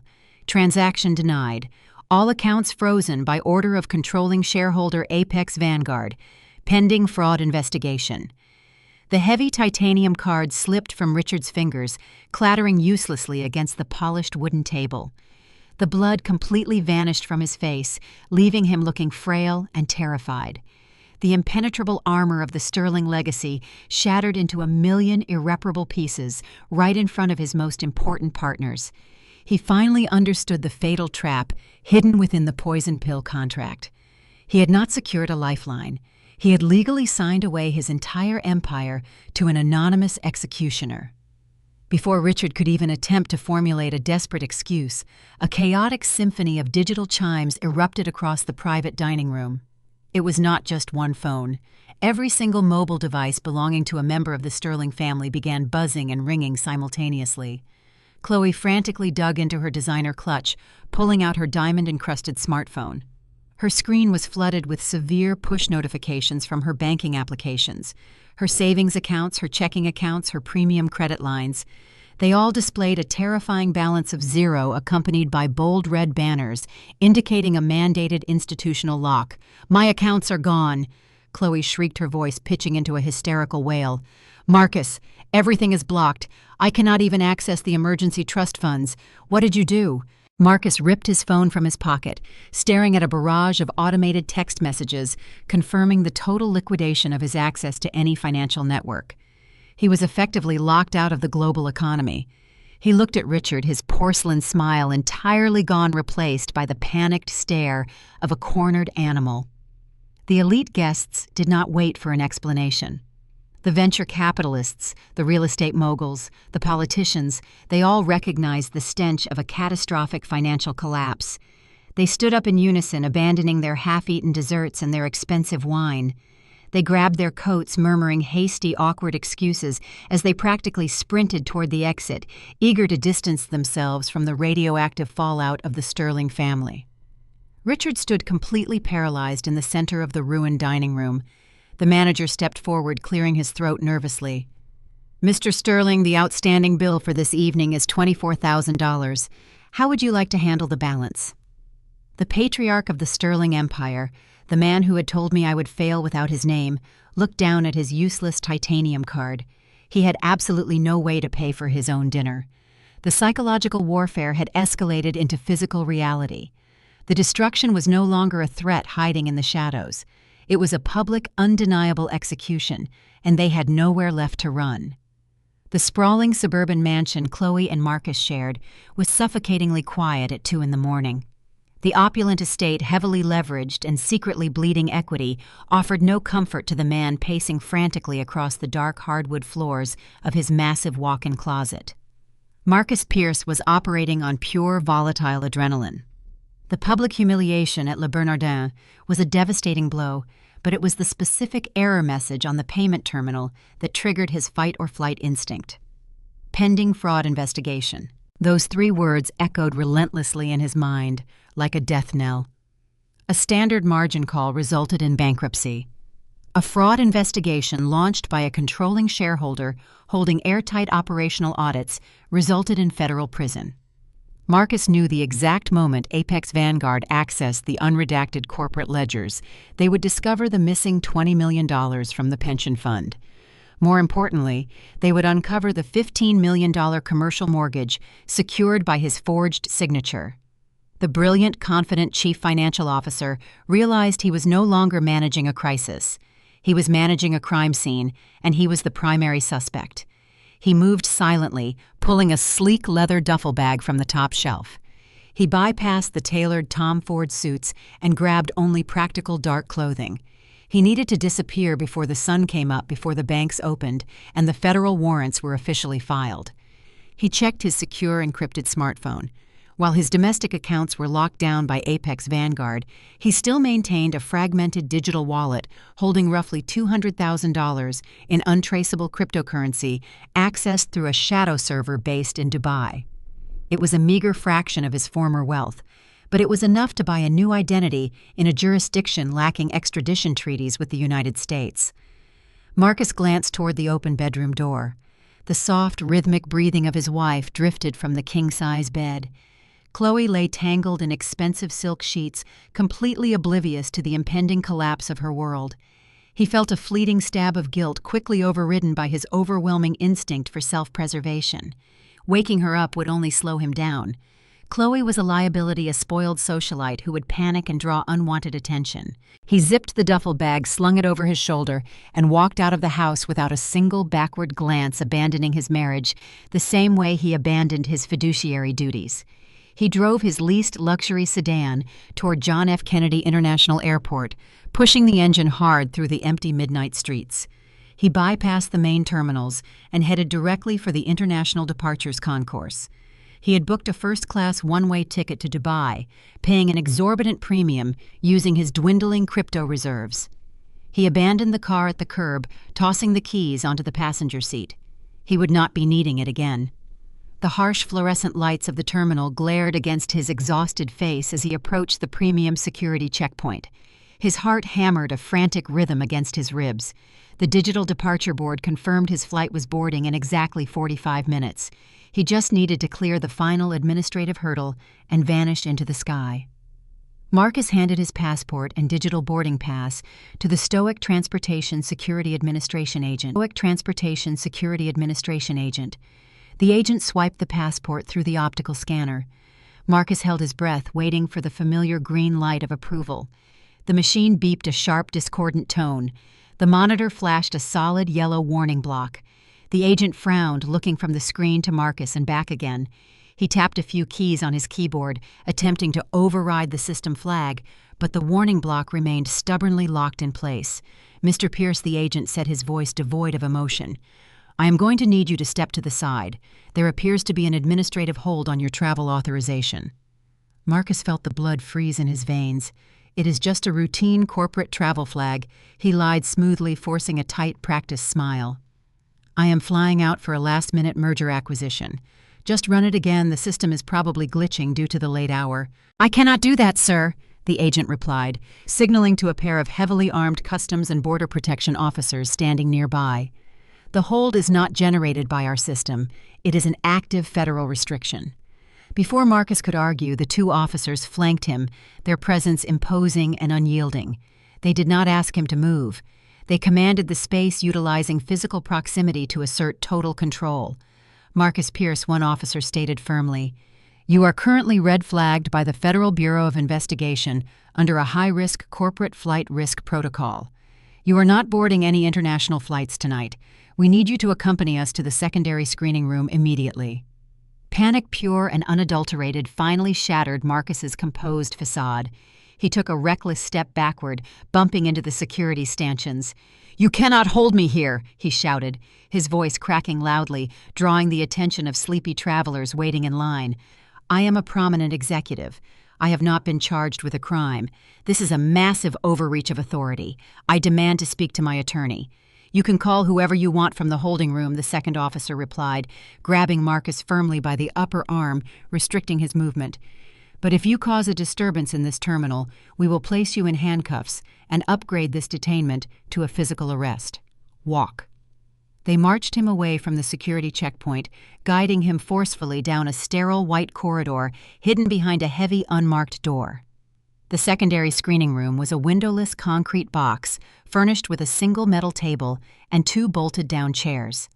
They confiscated his leather duffel bag, his phone, and his passport, leaving him entirely isolated. Marcus paced the small room, his tailored suit clinging uncomfortably to his sweating skin. He desperately needed a lifeline. When an officer finally returned to hand him his phone, stating he was permitted one legal call, Marcus did not dial his defense attorney. He knew a standard lawyer could not untangle a targeted FBI red flag in the middle of the night. He needed political leverage. He needed the patriarch of the Sterling Empire. He dialed Richard's private number, his hands shaking uncontrollably. The phone rang 3 times before connecting to the automated voicemail service. Marcus cursed under his breath, ending the call and dialing again. He called his father-in-law 5 consecutive times, but the result was identical. Richard was not answering. The mighty CEO who had promised to protect his family legacy was either fast asleep or actively ignoring the chaos consuming his empire. The heavy metal door clicked open. A tall man wearing a cheap off-the-rack suit entered the room. He carried a thick manila folder, dropping it onto the metal table with a definitive thud. The man did not introduce himself immediately. He simply sat down, opening the folder and arranging several printed documents. "I am Special Agent Vance with the Financial Crimes Division," the man finally stated, his eyes locking onto Marcus with cold, analytical precision. "We received a highly detailed anonymous dossier this evening regarding severe accounting irregularities at Sterling Heritage. The documentation included undeniable proof of forged mortgage signatures and the illicit transfer of employee pension funds to offshore cryptocurrency wallets. Given your attempt to flee the jurisdiction with a one-way ticket, we initiated an emergency travel ban. Marcus stared at the documents spread across the table. He recognized the exact formatting of his own hidden ledgers. He recognized the forged signature. The anonymous private equity firm had not just frozen his accounts. They had handed the federal government a perfectly wrapped criminal indictment. The agent leaned forward, clasping his hands together. "You are looking at multiple counts of federal wire fraud, corporate embezzlement, and identity theft, Mr. Pierce. The minimum sentencing guidelines suggest 20 years in a federal penitentiary. Your accounts are seized, your flight is gone, you are completely out of options." The sheer weight of the impending prison sentence crushed the last remaining fragments of Marcus's loyalty. He realized Richard was never going to answer the phone. His father-in-law was going to let him take the fall, positioning the CFO as a rogue employee to save his own skin. Marcus refused to drown alone. If the ship was sinking, he was going to drag the captain down with him. "I want a deal," Marcus blurted out, his voice desperate and raw. "I want full immunity and I want a plea agreement recorded right now." Agent Vance raised an eyebrow, closing the folder. "We do not offer immunity to the primary architect of a $20 million embezzlement scheme." "I am not the primary architect," Marcus shouted, leaning eagerly across the metal table. Richard Sterling ordered the cross-collateralization. He authorized the raid on the pension funds to cover the margin calls. I was just following his direct executive orders. He forced me to sign those documents. He threatened to ruin my career if I did not comply. I have emails. I have encrypted memos proving he was the mastermind behind the entire cover-up. I can hand you the CEO of Sterling Heritage on a silver platter, but you have to guarantee me a reduced sentence. The federal agent watched the desperate man eagerly betray his own family to save his skin. He pulled a digital voice recorder from his pocket and pressed the record button. The impenetrable alliance of the Sterling family, built on arrogance and stolen money, officially fractured in a windowless airport interrogation room. Marcus Pierce had successfully triggered the final collapse, completely unaware that the real executioner was patiently waiting for morning to deliver the final lethal blow. The morning sun filtered through the floor-to-ceiling windows of the Sterling Heritage executive boardroom, casting long, harsh shadows across the polished mahogany table. The room was designed to project an atmosphere of unshakable generational wealth, but today it felt entirely like a high-altitude pressure cooker. 12 senior board members sat rigidly in their high-backed leather chairs, their faces tight with suppressed anxiety. Their secure corporate phones had buzzed relentlessly throughout the night, delivering automated alerts regarding the sudden, inexplicable freeze placed upon every single executive account. Richard Sterling stood at the head of the table, his posture defensive but aggressive. He wore his tailored suit like a suit of armor, refusing to show weakness, despite the catastrophic public humiliation he endured at the Michelin restaurant the night before. He had spent hours ignoring Marcus's frantic late-night calls, assuming his son-in-law was merely panicking over a temporary technical glitch.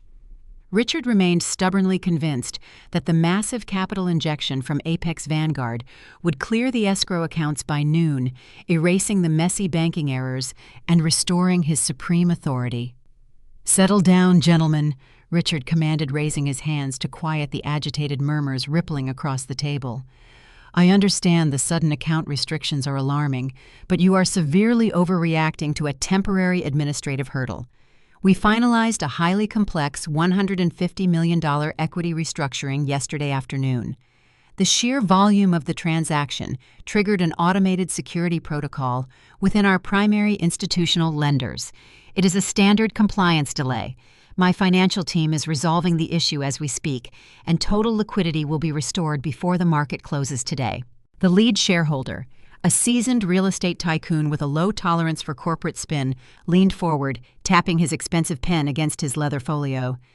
"Richard, a standard compliance delay does not typically involve confiscating corporate credit cards in public dining rooms. Furthermore, we cannot locate Marcus Pierce this morning. Your chief financial officer is not answering his secure line, and his executive assistant claims he never arrived at the building.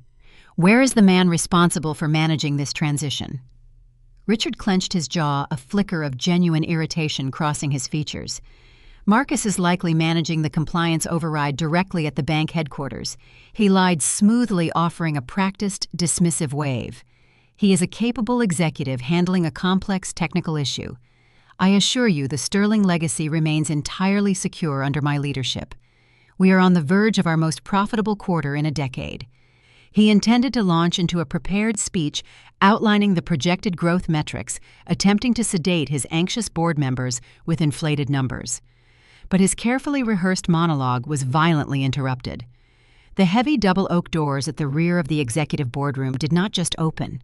They were pushed wide with authoritative force, hitting the paneled walls with a resounding crack that silenced the entire room.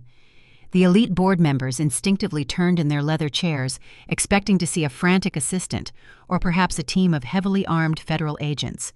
Instead, they saw a woman. I walked directly into the center of the boardroom, my heels clicking rhythmically against the hardwood floor. I wore a tailored slate-gray suit, cut with sharp, unforgiving lines that projected an absolute command of the space. My posture was perfectly straight, my expression devoid of any human empathy. I did not ask for permission to enter, and the two building security guards standing in the hallway made absolutely no attempt to stop me. They simply stepped aside, recognizing the undeniable aura of true ownership. Following closely behind me was Silas Montgomery, his legal briefcase gripped firmly in his hand. Flanking him were 4 senior forensic auditors, dressed in identical dark suits, carrying thick sealed manila dossiers. It looked exactly like a corporate execution squad marching toward a firing wall. Richard stopped speaking, his mouth hanging slightly open. The color drained from his face rapidly, replaced by a mottled, flushed red of pure, volatile rage. He stared at me, struggling to comprehend how the daughter he banished, the woman he mocked and humiliated at the charity gala just 48 hours ago, was currently parading a team of lawyers through his secure executive suite. "What is the meaning of this?" Richard bellowed, slamming his hand flat against the mahogany table. "Security, get in here immediately. Remove this woman from my boardroom. You have absolutely no authorization to be on this floor, Victoria. This is a restricted executive session." I did not stop walking. I did not flinch at his shouting. I bypassed the empty chairs and marched directly toward the head of the table where my father stood. I stopped exactly 2 feet away from him, invading his personal space and stripping away his physical dominance. I ignored his demands entirely, turning my attention to the 12 stunned board members. "Gentlemen," I stated, my voice carrying a cold, resonant clarity that demanded absolute silence. "You are currently listening to a man who is entirely divorced from reality. The account freeze you experienced last night was not a technical glitch or an administrative delay. It was a targeted, unilateral asset seizure." Richard lunged forward, pointing a shaking finger directly at my face. "Shut your mouth, Victoria. I will have you arrested for corporate trespassing. I do not care what imaginary vendetta you are trying to pursue today. You do not belong here." I did not raise my voice to match his panic. I simply reached out and took the heavy leather portfolio Silas handed me. I flipped the cover open and dropped it heavily onto the center of the mahogany table. It landed with a definitive thud, sliding smoothly until it stopped right in front of the lead shareholder. The document resting on the polished wood was the acquisition contract Richard had eagerly signed less than 24 hours ago. The ink was barely dry. "I belong exactly where I choose to stand, Richard," I replied, my tone dropping into a lethal freezing register. "I suggest you read the signature line on the controlling shareholder designation." The lead shareholder leaned forward, adjusting his glasses. He scanned the dense legal text, his eyes widening as he registered the corporate entity listed on the document. He looked up from the paper, staring at me in absolute profound shock. "You are Apex Vanguard," the shareholder whispered the revelation, sending a palpable shockwave across the boardroom. I nodded slowly, locking my gaze onto my father. As the founder and chief executive officer of Apex Vanguard, and the entity currently holding a legally binding 51% controlling interest in Sterling Heritage, I am officially relieving you of your position, Richard. I am taking immediate executive control of this meeting and this corporation. You no longer have the authority to call security. You no longer have the authority to speak for this board. You are entirely stripped of power." Richard stared at the contract, his mind violently rejecting the visual data. He saw his own aggressive signature authorizing the transfer of his empire. He looked from the document to me, the horrifying realization finally crashing through his towering ego. The anonymous private equity firm he thought he had brilliantly outmaneuvered was not a faceless conglomerate. It was the daughter he had deemed too weak to survive in his world. "This is impossible," Richard stammered, his voice cracking, stripped of its usual booming resonance. "You do not have the capital to fund a hostile takeover. You are a low-level risk analyst. This is a forgery. You manipulated the documents. The funds are currently sitting in an encrypted escrow account, fully verified by our legal counsel." Silas interjected, stepping forward to defend the integrity of the transaction. "The contract you signed, Mr. Sterling, explicitly granted Apex Vanguard absolute operational authority upon discovery of prior financial fraud. The poison pill clause was activated at midnight, triggering the total asset freeze you experienced at dinner. You signed away your company and your personal liability."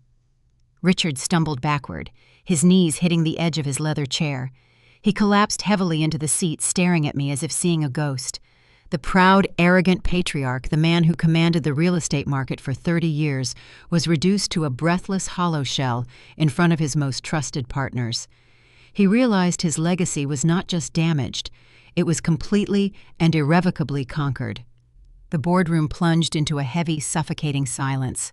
The 12 board members stared at me, processing the sudden, violent shift in power. They realized the woman standing at the head of the table held their financial futures entirely in her hands. I looked down at my father, offering no pity, offering no familial warmth.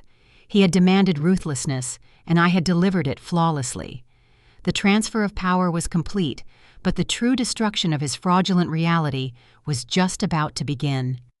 The profound silence in the executive boardroom was broken by the sharp mechanical hum of the digital projector descending from the ceiling. I did not give my father a single second to recover his breath or formulate a desperate, fabricated defense. The time for corporate spin and aggressive posturing had officially expired. I nodded to Silas, who tapped a command onto his encrypted tablet. The massive screen illuminating the far wall did not display the glossy marketing brochures or the inflated revenue projections Richard usually relied upon to sedate his investors. It displayed a forensic autopsy of a murdered corporation. The screen glowed with stark, undeniable data. "Gentlemen, I highly suggest you direct your attention to the primary display," I announced, taking my place at the head of the mahogany table. My voice carried the chilling authority of an executioner reading a final sentence. "What you are looking at is not a temporary liquidity bottleneck. You are looking at a coordinated, systematic embezzlement operation orchestrated by your chief executive officer and your missing chief financial officer." The first slide illuminated, casting a harsh white glare across the stunned faces of the 12 board members. It detailed a complex web of wire transfers originating from the primary Sterling Heritage Treasury. "Marcus Pierce did not invest your capital in emerging coastal developments," I stated, utilizing a laser pointer to highlight specific routing numbers. I tracked these specific transactions through 3 layers of offshore shell companies. He funneled exactly $20 million of corporate liquidity directly into high-risk, unregulated cryptocurrency exchanges based in Dubai and the Cayman Islands. When the crypto market crashed, erasing the initial capital, he attempted to chase his losses by wiring remaining funds to illicit offshore betting syndicates. Your CFO is a degenerate gambler, and he used your money to fund his addiction." A collective gasp of genuine horror rippled through the boardroom. The lead shareholder slammed his hand against the table, his face twisting in absolute fury. $20 million, he roared, staring directly at Richard. "You authorized a $20 million transfer without board approval to let your son-in-law play the crypto markets. Are you completely out of your mind, Richard?" Richard opened his mouth, his hands trembling visibly as he gripped the edge of the leather chair. I did not know he stammered, his booming voice reducing to a pathetic whisper. "Marcus handled the offshore accounts. He told me he was executing a sophisticated currency hedge. He lied to me." "He is lying to you right now," I interjected, cleanly slicing through his pathetic attempt to play the victim. Silas switched the slide. The screen flashed, bringing up a highly detailed internal audit of the secondary expense accounts. I directed the laser pointer to a staggering list of luxury purchases. And while Marcus was busy gambling away the corporate treasury, my sister was actively draining the remaining operating capital to fund her socialite aesthetic. Chloe, who had been sitting quietly near the back of the room, desperately hoping to remain invisible, suddenly found herself pinned under the glaring spotlight of public exposure. Behold the Vice President of Public Relations. I mocked, my tone dripping with clinical disdain. $3 million charged to the corporate executive card in 12 months. She billed this firm $400,000 for haute couture gowns purchased in Paris. She expensed $85,000 for a Patek Philippe watch. You paid for her chartered flights to Aspen and her custom diamond jewelry, while this company was actively drowning in toxic debt. The board members turned their collective rage toward Chloe. She shrank back into her chair, clutching her designer handbag defensively. "I did not know the accounts were restricted," Chloe shrieked, her voice pitching into a hysterical, desperate whine. "Marcus gave me the card. He told me the firm was setting record profits. He told me I deserved an elevated wardrobe for networking. He manipulated me just like he manipulated Dad. It is all Marcus's fault. He lied to everyone." Chloe eagerly threw her husband under the bus, desperate to salvage her own fragile reputation. She was willing to burn the man she married if it meant keeping her diamond bracelets. She thought shifting the blame would magically erase the $3 million deficit she created. I ignored her pathetic display, focusing entirely on the most devastating piece of evidence. "Your husband's gambling and your extravagant shopping sprees certainly crippled the firm, Chloe," I acknowledged smoothly. "But those actions are merely gross negligence. What happened next elevates this situation to severe federal criminality. Silas, show them the mortgage documents." The screen shifted, displaying a high-resolution scan of a commercial loan agreement. It was the $15 million note Marcus had secured using the grandfather trust acreage as collateral. I highlighted the signature line, clearly displaying my forged name next to Chloe's authentic signature. 3 months ago, when the liquidity crisis threatened to expose their embezzlement, Richard and Marcus executed a highly illegal cross-collateralization scheme. I explained, my eyes locking onto my father's terrified face. When traditional lenders refused to extend their credit lines, Marcus forged my signature on a federal banking document to secure $15 million against a protected family trust. He committed felony identity theft and bank fraud, and Richard, sitting right here, authorized the internal notary to stamp the fraudulent document. The boardroom erupted into total chaos. The executives who had spent years admiring Richard Sterling were now looking at a man facing decades in a federal penitentiary. They realized their own professional reputations were tethered to a sinking criminal enterprise. They shouted, demanding immediate legal counsel, threatening lawsuits, and demanding Richard's immediate resignation. Richard pushed himself up from the chair, his legs shaking so violently he had to lean heavily on the table to remain upright. He looked at me, his eyes wide with a desperate, pleading panic. He realized his legacy, his wealth, and his freedom were entirely gone. He resorted to the only weapon he had left, his toxic manipulation of family loyalty.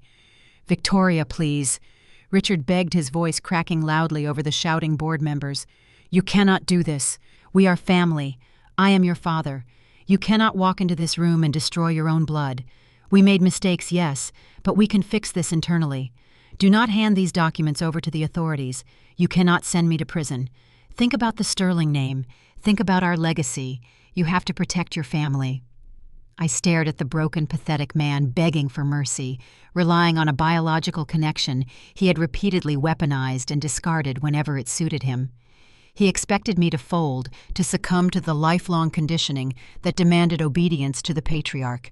He fundamentally misunderstood the woman standing before him. I did not yell. I did not match his frantic emotional energy. I stepped closer, leaning slightly over the mahogany table, ensuring every single person in the room heard my response clearly. "You are not my father," I stated, my voice perfectly calm, echoing with the finality of a judge delivering a lethal sentence. "You are a criminal fraud who built an empire by exploiting other people. You threw me out onto the street 5 years ago because I refused to ignore your corruption. You told me I would fail without your name. It seems your name is exactly what destroyed you." I paused, letting the cold, heavy truth sink deeply into his shattered ego. "And let me be absolutely clear, Richard. I did not come here today to attend a family reunion. I did not come here to negotiate a peaceful exit strategy. I came here to execute a corporate purge." Before Richard could utter another pathetic plea, my phone vibrated sharply on the table. It was a priority alert from my private security team. The final trap I had set the night before had successfully triggered. I picked up the device, reading the brief notification. The destruction of their fraudulent empire was accelerating rapidly, and the final devastating blow was about to hit them where it hurt the most. The boardroom was a chaotic symphony of shouting executives and ringing cell phones. Richard Sterling desperately tried to salvage the remaining fragments of his shattered authority. He turned away from me, pivoting toward a small cluster of older board members seated near the windows. These were men who had built the company alongside him, veterans of the commercial real estate market who valued loyalty and discretion above all else. They were his final line of defense, the old guard he believed would protect him from a hostile takeover. "Gentlemen, please, we need to restore order," Richard pleaded, raising his hands in a placating gesture. "Do not let her manipulate you with these aggressive tactics. Yes, there were some accounting oversights. Marcus clearly went rogue with the crypto investments, and we will handle him legally." The forged mortgage was a desperate attempt to bridge a temporary gap, but the underlying assets remain incredibly strong. We have weathered worse storms together. We just need to restructure the debt internally and present a unified front to the market. We can survive this if we stand together. The old guard exchanged hesitant, nervous glances. They were men conditioned to protect the institution. The instinct to bury the scandal and protect their own share prices was powerful. One of the senior directors, a man named Harold, who had mentored me briefly during my tenure, cleared his throat and adjusted his tie. "Victoria, this data is highly concerning." Harold began, his voice attempting to strike a balanced, mediatory tone. "However, launching a federal fraud investigation will instantly tank the stock price and destroy the value of this firm." Perhaps Richard is right. If we quarantine Marcus and quietly liquidate the secondary coastal properties, we can refill the treasury without triggering a public scandal. A silent internal correction might be the most prudent path forward for all shareholders. I looked at Harold, feeling a sharp pang of disappointment mixed with icy resolve. He was willing to turn a blind eye to felony fraud simply to protect his quarterly dividends.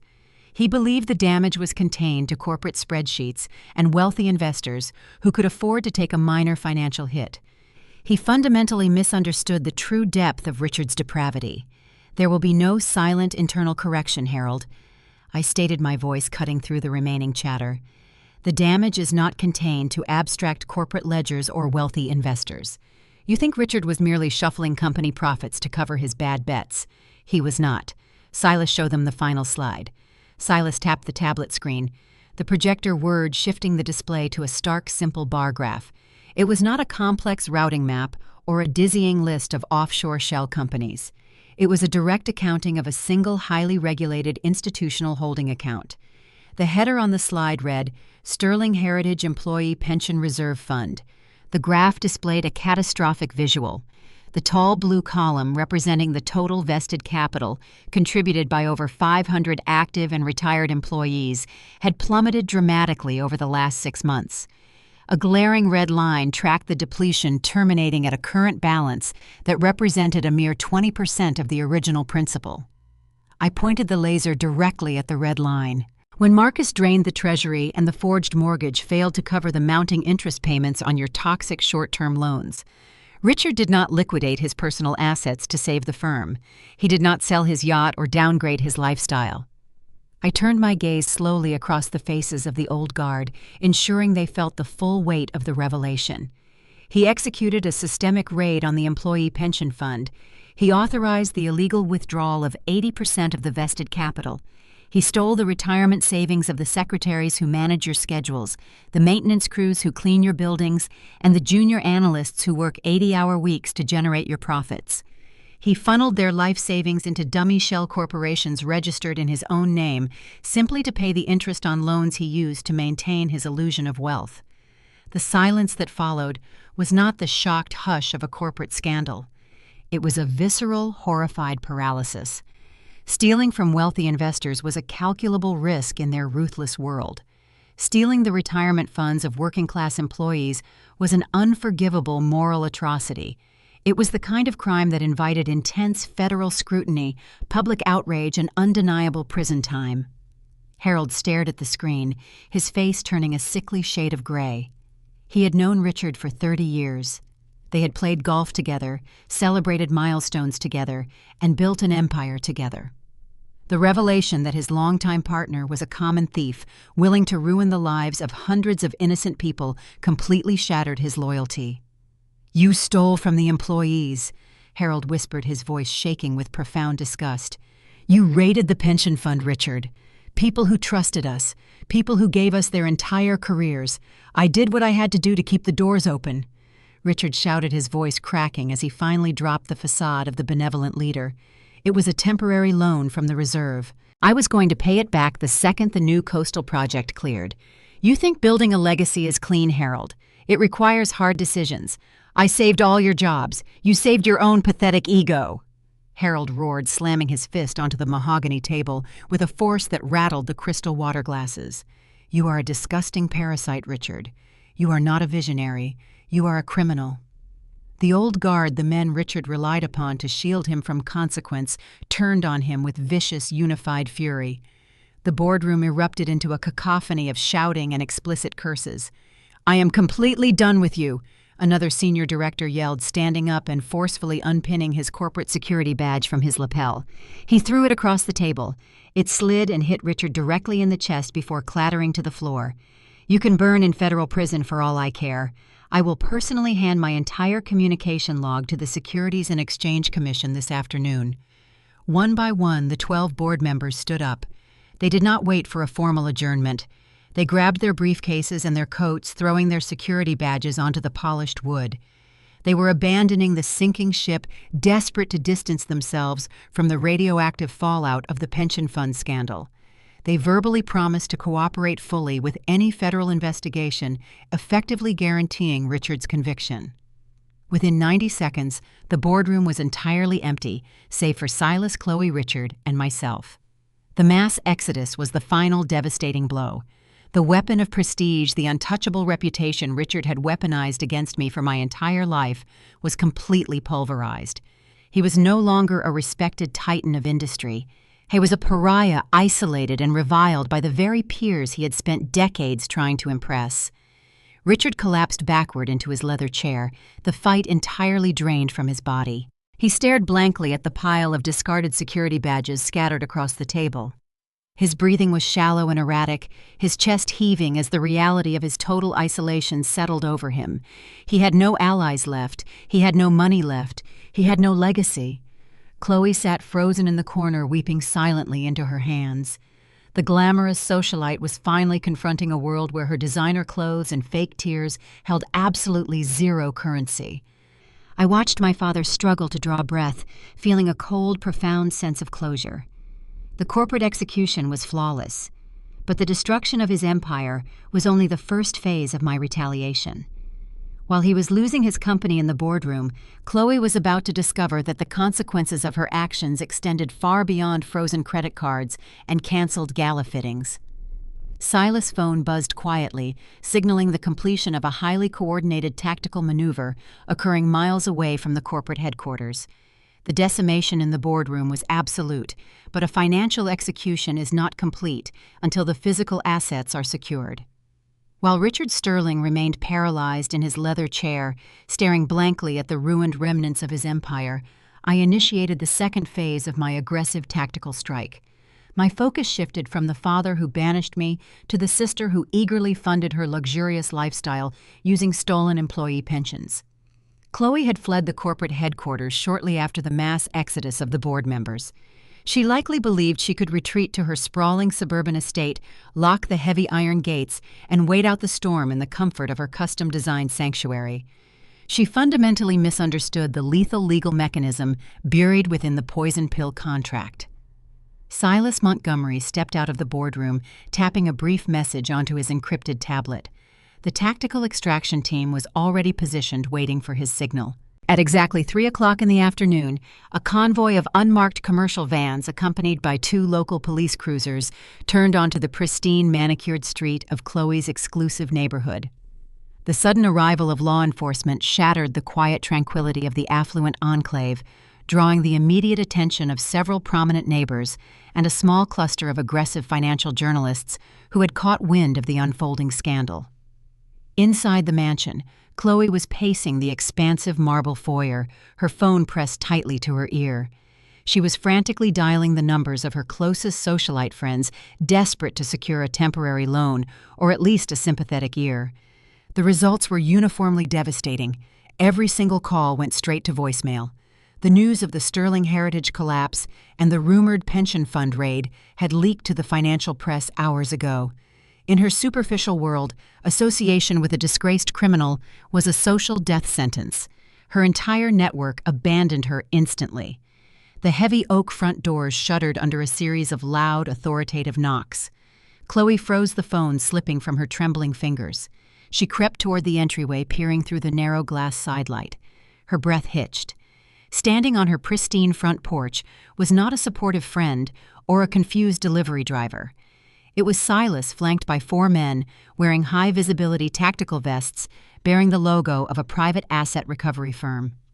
2 uniformed police officers stood casually near the edge of the driveway, ensuring the eviction proceeded without violent resistance. Chloe unlocked the deadbolt, yanking the door open with a surge of panicked defiance. "What are you doing here, Montgomery?" she shrieked, her voice echoing loudly, drawing the eager attention of the journalists gathering at the curb. "You are trespassing on private property. Get off my porch before I have these officers arrest you." Silas did not flinch. He produced a thick stack of legal documents, sealed with the official stamp of a federal judge, holding them out toward her. "Miss Sterling, you are formally served with an immediate notice of eviction and total asset forfeiture," Silas stated, his voice projecting a crisp, uncompromising legal authority. According to the cross-collateralization clauses triggered within the Apex Vanguard acquisition contract, this specific residential property was leveraged against the fraudulent loans secured by your husband. Furthermore, forensic auditing confirms a significant portion of the down payment was sourced directly from embezzled corporate treasury funds. This estate no longer belongs to you. It is the legal property of Apex Vanguard. You have exactly 30 minutes to vacate the premises. Chloe stared at the legal documents, her arrogant facade crumbling into absolute hysteria. "You cannot do this," she wailed, grabbing the doorframe to steady her shaking body. "This is my house. My sister is a vindictive monster trying to ruin my life because she is jealous. I will sue you. I will sue her for every penny she has." Silas simply nodded to the asset recovery team. The 4 burly men bypassed the weeping woman, entering the grand foyer with large, flattened cardboard boxes and heavy rolls of industrial packing tape. They moved with swift, practiced efficiency, entirely unconcerned with the luxury surrounding them. "You may take 1 single suitcase containing essential clothing and toiletries," Silas instructed, checking his luxury watch. "All other physical assets, including furniture, jewelry, electronics, and designer apparel, remain on site pending inventory assessment to offset the stolen pension funds. The 30-minute countdown begins now." The ensuing chaos was a masterpiece of poetic justice.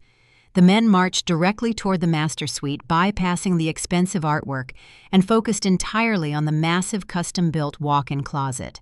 Chloe ran after them, screaming frantically, as they began systematically dumping her prized possessions into cheap brown cardboard boxes. She watched in sheer horror as the men grabbed handfuls of pristine silk blouses, custom-tailored blazers, and imported cashmere sweaters, tossing them roughly into the designated containers. A burly worker scooped up a row of expensive designer handbags, the iconic logos of Hermes and Prada flashing under the recessed lighting, and unceremoniously dumped them into a box labeled Asset Seizure Lot A. "Stop it!" she shrieked, grabbing the arm of a worker holding a box of her custom Italian heels. "Those shoes cost more than your salary. Put them down." The worker gently but firmly detached her grip, ignoring her completely, and sealing the box with a loud, sharp tear of packing tape.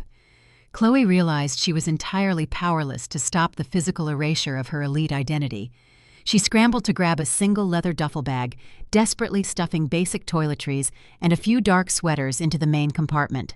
She grabbed a small velvet box containing her diamond tennis bracelet, attempting to hide it inside a pair of socks, but Silas was standing in the doorway watching her every move. "Leave the jewelry, Miss Sterling." Silas warned, his tone dangerously low.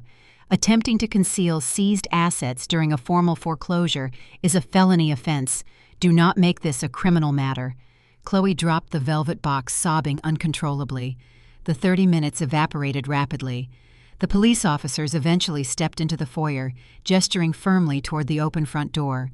Chloe was escorted out of the mansion carrying a single meager duffel bag, her eyes puffy and red, her designer makeup smeared across her cheeks.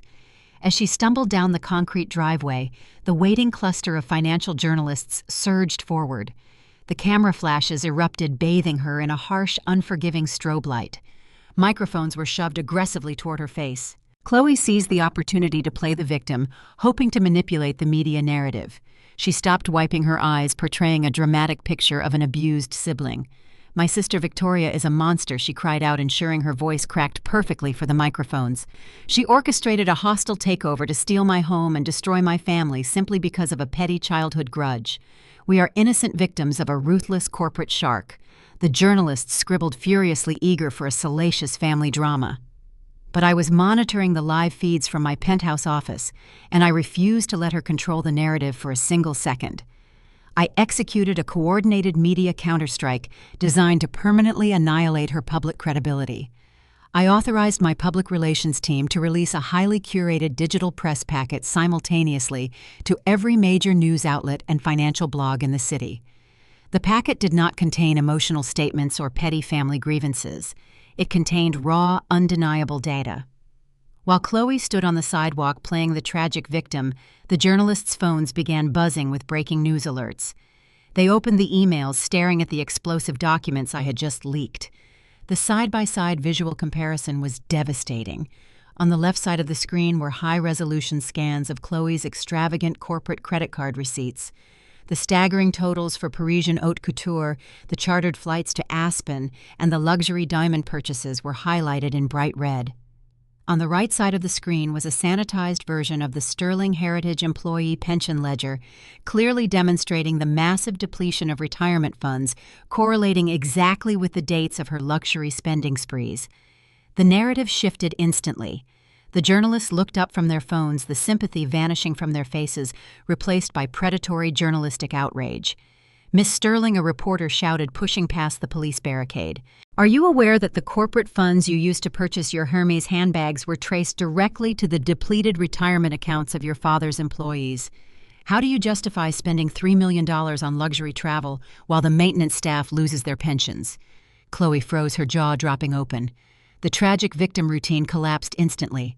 She stared at the aggressive reporters, realizing the undeniable proof of her reckless greed was now public knowledge. She had no defense. She had no script prepared for this level of exposure. "I did not know," she stammered, backing away from the microphones, her face flushing a deep, humiliated crimson. "I thought the company was profitable. Marcus handled the accounts." The crowd of reporters pressed closer, shouting more aggressive questions regarding her complicity in the federal wire fraud. The public backlash was immediate and visceral.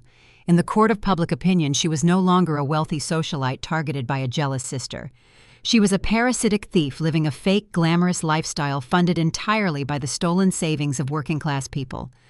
The police officers intervened, pushing the reporters back and instructing Chloe to vacate the sidewalk. She turned and walked away from her seized mansion, dragging her single duffel bag down the affluent street. She had no car, no credit cards, and no wealthy friends willing to offer her a couch. The golden child was officially exiled, forced to navigate the brutal reality of the real world entirely on her own. The eviction was complete, but the final confrontation with the architect of my childhood misery was fast approaching, and he was bringing his desperation directly to my doorstep.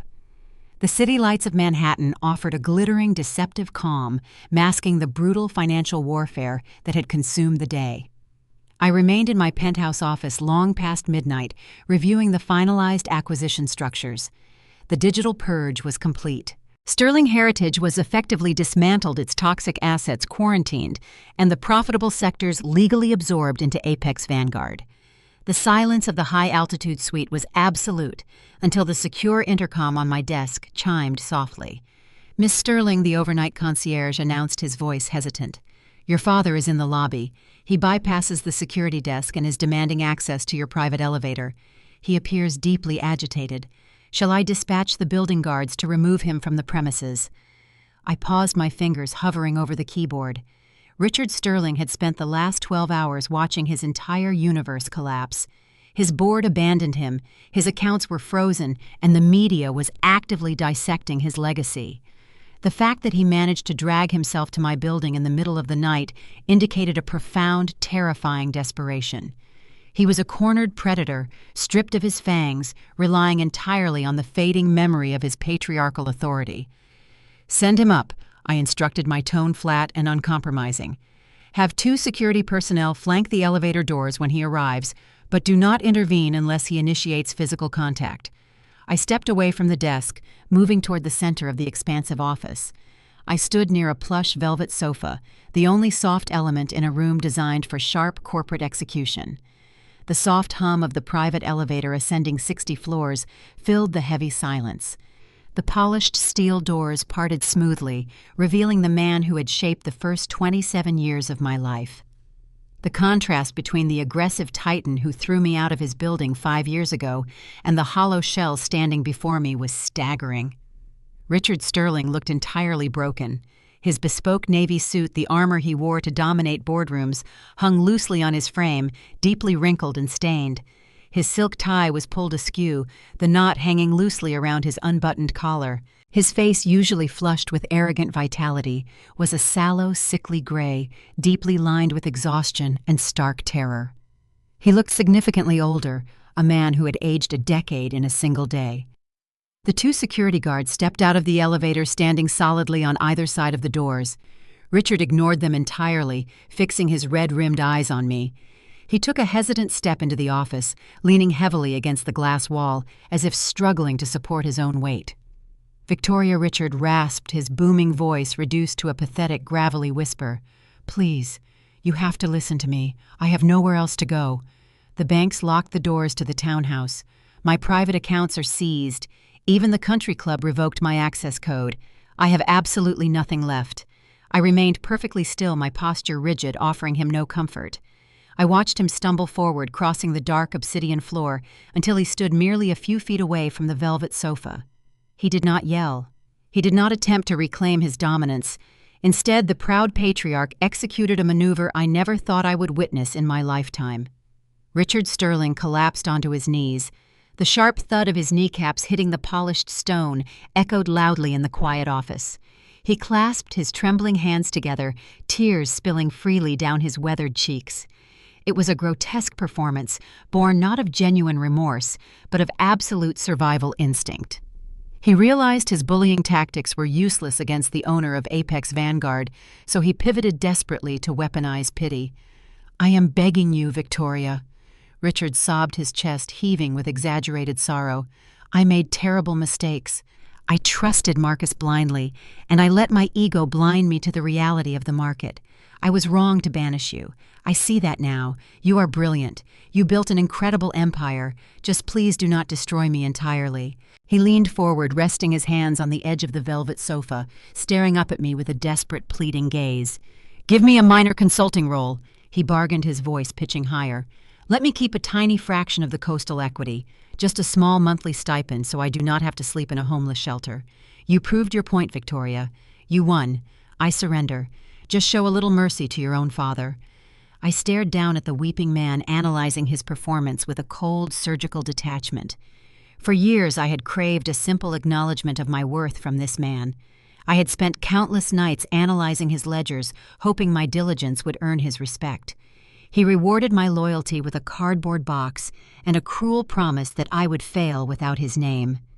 Now he knelt before me, begging for the very scraps he used to throw at me. I did not feel a rush of vindictive joy. I felt a profound, clarifying emptiness. The man crying on my floor was a stranger, a parasite hoping to attach himself to a new healthy host. I reached down to the glass coffee table, picking up a slim manila folder I had prepared earlier in the evening. I dropped it onto the floor directly in front of his trembling knees. The folder slid open, revealing a stark legal document. "I am not offering you a consulting role, Richard." I stated, my voice lacking any emotional inflection. "You are a massive corporate liability currently under investigation by the Securities and Exchange Commission. However, I am legally obligated to provide a severance package upon termination of your executive contract." Richard stared at the document, a flicker of desperate hope illuminating his tear-stained face. He reached out with a shaking hand, pulling the pages toward him. His eyes darted rapidly across the text, searching for the financial lifeline he so desperately craved. The hope vanished instantly, replaced by a deep, chilling realization. The severance package was an insult designed with meticulous cruelty. It offered a single lump sum payment of exactly $5,000, roughly the cost of a decent studio apartment deposit in a mid-tier neighborhood. But the meager payout was heavily contingent upon a secondary document attached to the back of the file. "Read the non-disclosure agreement," Richard Wassey commanded, pointing a manicured finger at the final page. "You take the $5,000 and you sign a legally binding contract permanently severing all ties. You forfeit your right to ever use the Sterling Heritage name in any commercial capacity. You agree to a strict gag order prohibiting you from discussing my company, my career, or my personal life with any media outlet. And you legally waive your right to ever contact me again. You take the money and you cease to exist in my world." The insulting reality of the offer hit him with the devastating force of a physical blow. $5,000 to erase 30 years of his perceived legacy. $5,000 to vanish into total obscurity. The weeping, submissive posture evaporated instantly. The toxic, arrogant patriarch, the man who built his identity on bullying and control, violently reasserted himself. Richard shoved himself off the floor, his face twisting into an ugly mask of pure, unadulterated rage. He snatched the legal documents from the floor and hurled them aggressively across the room. The pages scattered wildly against the glass walls. "You think you can buy my silence for $5,000? Richard roared, the gravelly whisper replaced by a booming, furious shout. "I built you. I gave you the mind you used to steal my company. You are nothing but a cold-blooded, ungrateful sociopath. You think this hostile takeover makes you powerful. It makes you a monster." He pointed a rigid, shaking finger directly at my face, spit flying from his lips. "You are tearing apart your own blood for the sake of a corporate spreadsheet. You are sending your sister to the streets and driving your father into poverty. You will die completely alone in this glass tower Victoria. No one will ever love a machine. You are cursed." The two security guards instantly stepped forward, their hands resting cautiously on their tactical belts, preparing to subdue the escalating threat. I raised a single hand, signaling them to hold their position. I did not need physical protection from a man whose only remaining weapon was a pathetic tantrum. I stood up slowly, smoothing the front of my tailored blazer. I looked directly into his furious, red-rimmed eyes, maintaining absolute, unwavering eye contact. The psychological dominance was complete. I stripped away his money, his power, and his final attempt at emotional manipulation. Your final opportunity for a quiet exit just evaporated. "Richard," I said, my voice dropping to a terrifying quiet pitch, "I offered you $5,000 and a chance to fade away before the federal indictments drop. You chose to throw a tantrum." I stepped closer, forcing him to back away slightly. "I am not sending you into poverty, Richard. You sent yourself there when you allowed Marcus to raid the pension funds to cover your incompetence. The documents proving your complicity in the wire fraud are already bundled. Because you refused the severance agreement, I am no longer legally bound to withhold corporate internal audits from the federal authorities." The remaining color drained from his face, leaving him looking like a terrified ghost. He realized his outburst had just destroyed his final microscopic chance at leniency. "I will see you in federal court, Richard." I finalized turning my back on him entirely. Hayes removed this man from my building. The security guards moved with swift, practiced efficiency. They grabbed Richard by the upper arms, hauling him roughly backward toward the open elevator. He did not struggle. The fight was entirely drained from his body. He stumbled blindly, staring at my back as the steel doors slid shut, severing his connection to my world permanently. The office fell silent once more, but the true legal execution, the final catastrophic blow designed to secure my absolute victory, was scheduled to commence at dawn.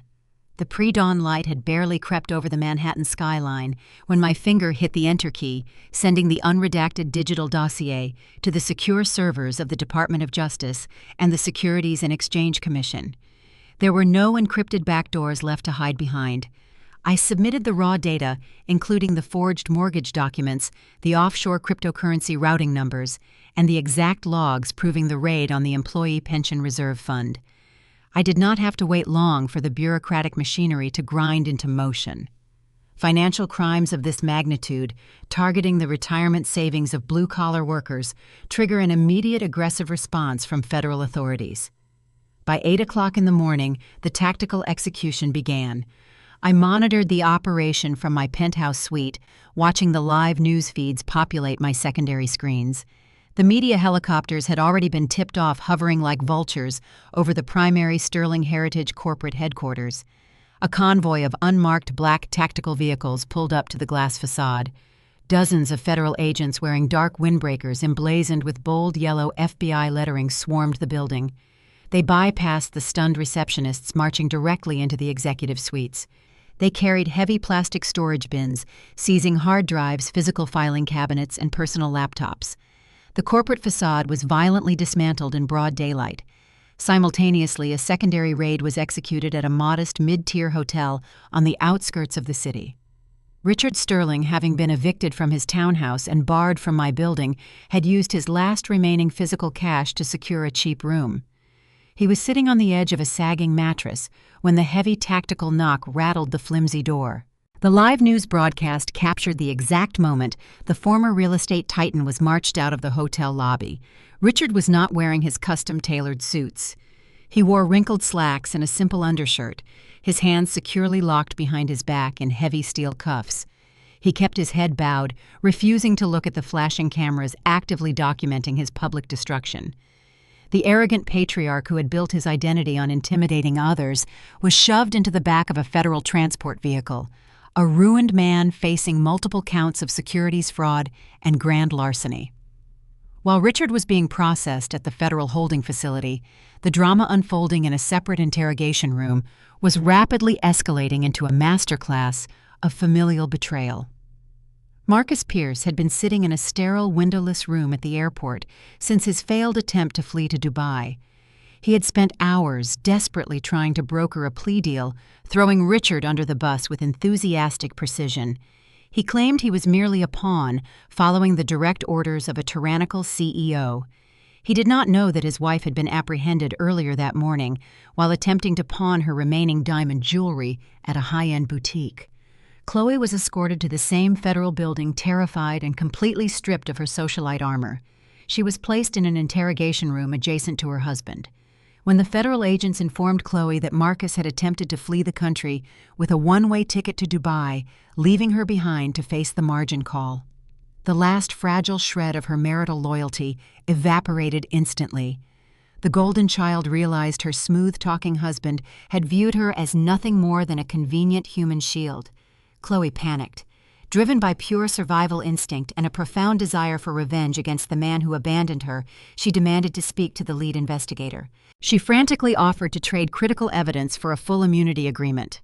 "I know where he hid the money," Chloe sobbed, leaning across the metal table, her designer makeup smeared across her cheeks. "He used a burner phone to manage the crypto wallets. He kept an encrypted audio log of his meetings with Richard. I recorded him bragging about forging Victoria's signature on the mortgage. I can give you everything. Just please do not put me in a cell. I cannot go to prison. I am a victim of his manipulation." The investigator accepted the digital recordings she eagerly transferred from her phone. They listened to the crystal-clear audio of Marcus laughing as he detailed the exact process he used to siphon the pension funds to cover his bad market bets. Chloe smiled a pathetic, desperate expression, believing she had successfully secured her own freedom by burying her husband. The investigator paused the recording, placing the device carefully into an evidence bag. He looked at Chloe, his expression entirely devoid of sympathy. "Thank you for providing corroborating evidence, Miss Sterling," the agent stated flatly. "The audio files firmly establish Mr. Pierce's intent to commit federal wire fraud. However, they also confirm a crucial detail regarding your own involvement." Chloe froze, her desperate smile faltering. "What do you mean, my involvement?" she stammered. "I just told you he did it all." The agent opened a thick file, pushing a printed ledger across the table. "We received a highly detailed anonymous dossier this morning. It outlines the specific flow of the embezzled funds. While your husband transferred $20 million into offshore accounts, the remaining $3 million was routed directly into your personal executive credit line. You used those specific stolen funds to purchase chartered flights, luxury apparel, and custom jewelry. I did not know the money was stolen. Chloe shrieked, her voice pitching into a hysterical wail. He told me the company was profitable. Ignorance is not a valid legal defense when you are actively spending embezzled pension funds. The agent countered sharply. Furthermore, the audio recordings you just provided clearly indicate you were fully aware of the forged mortgage signature months before the margin call was issued. You chose to conceal a federal crime to protect your lifestyle.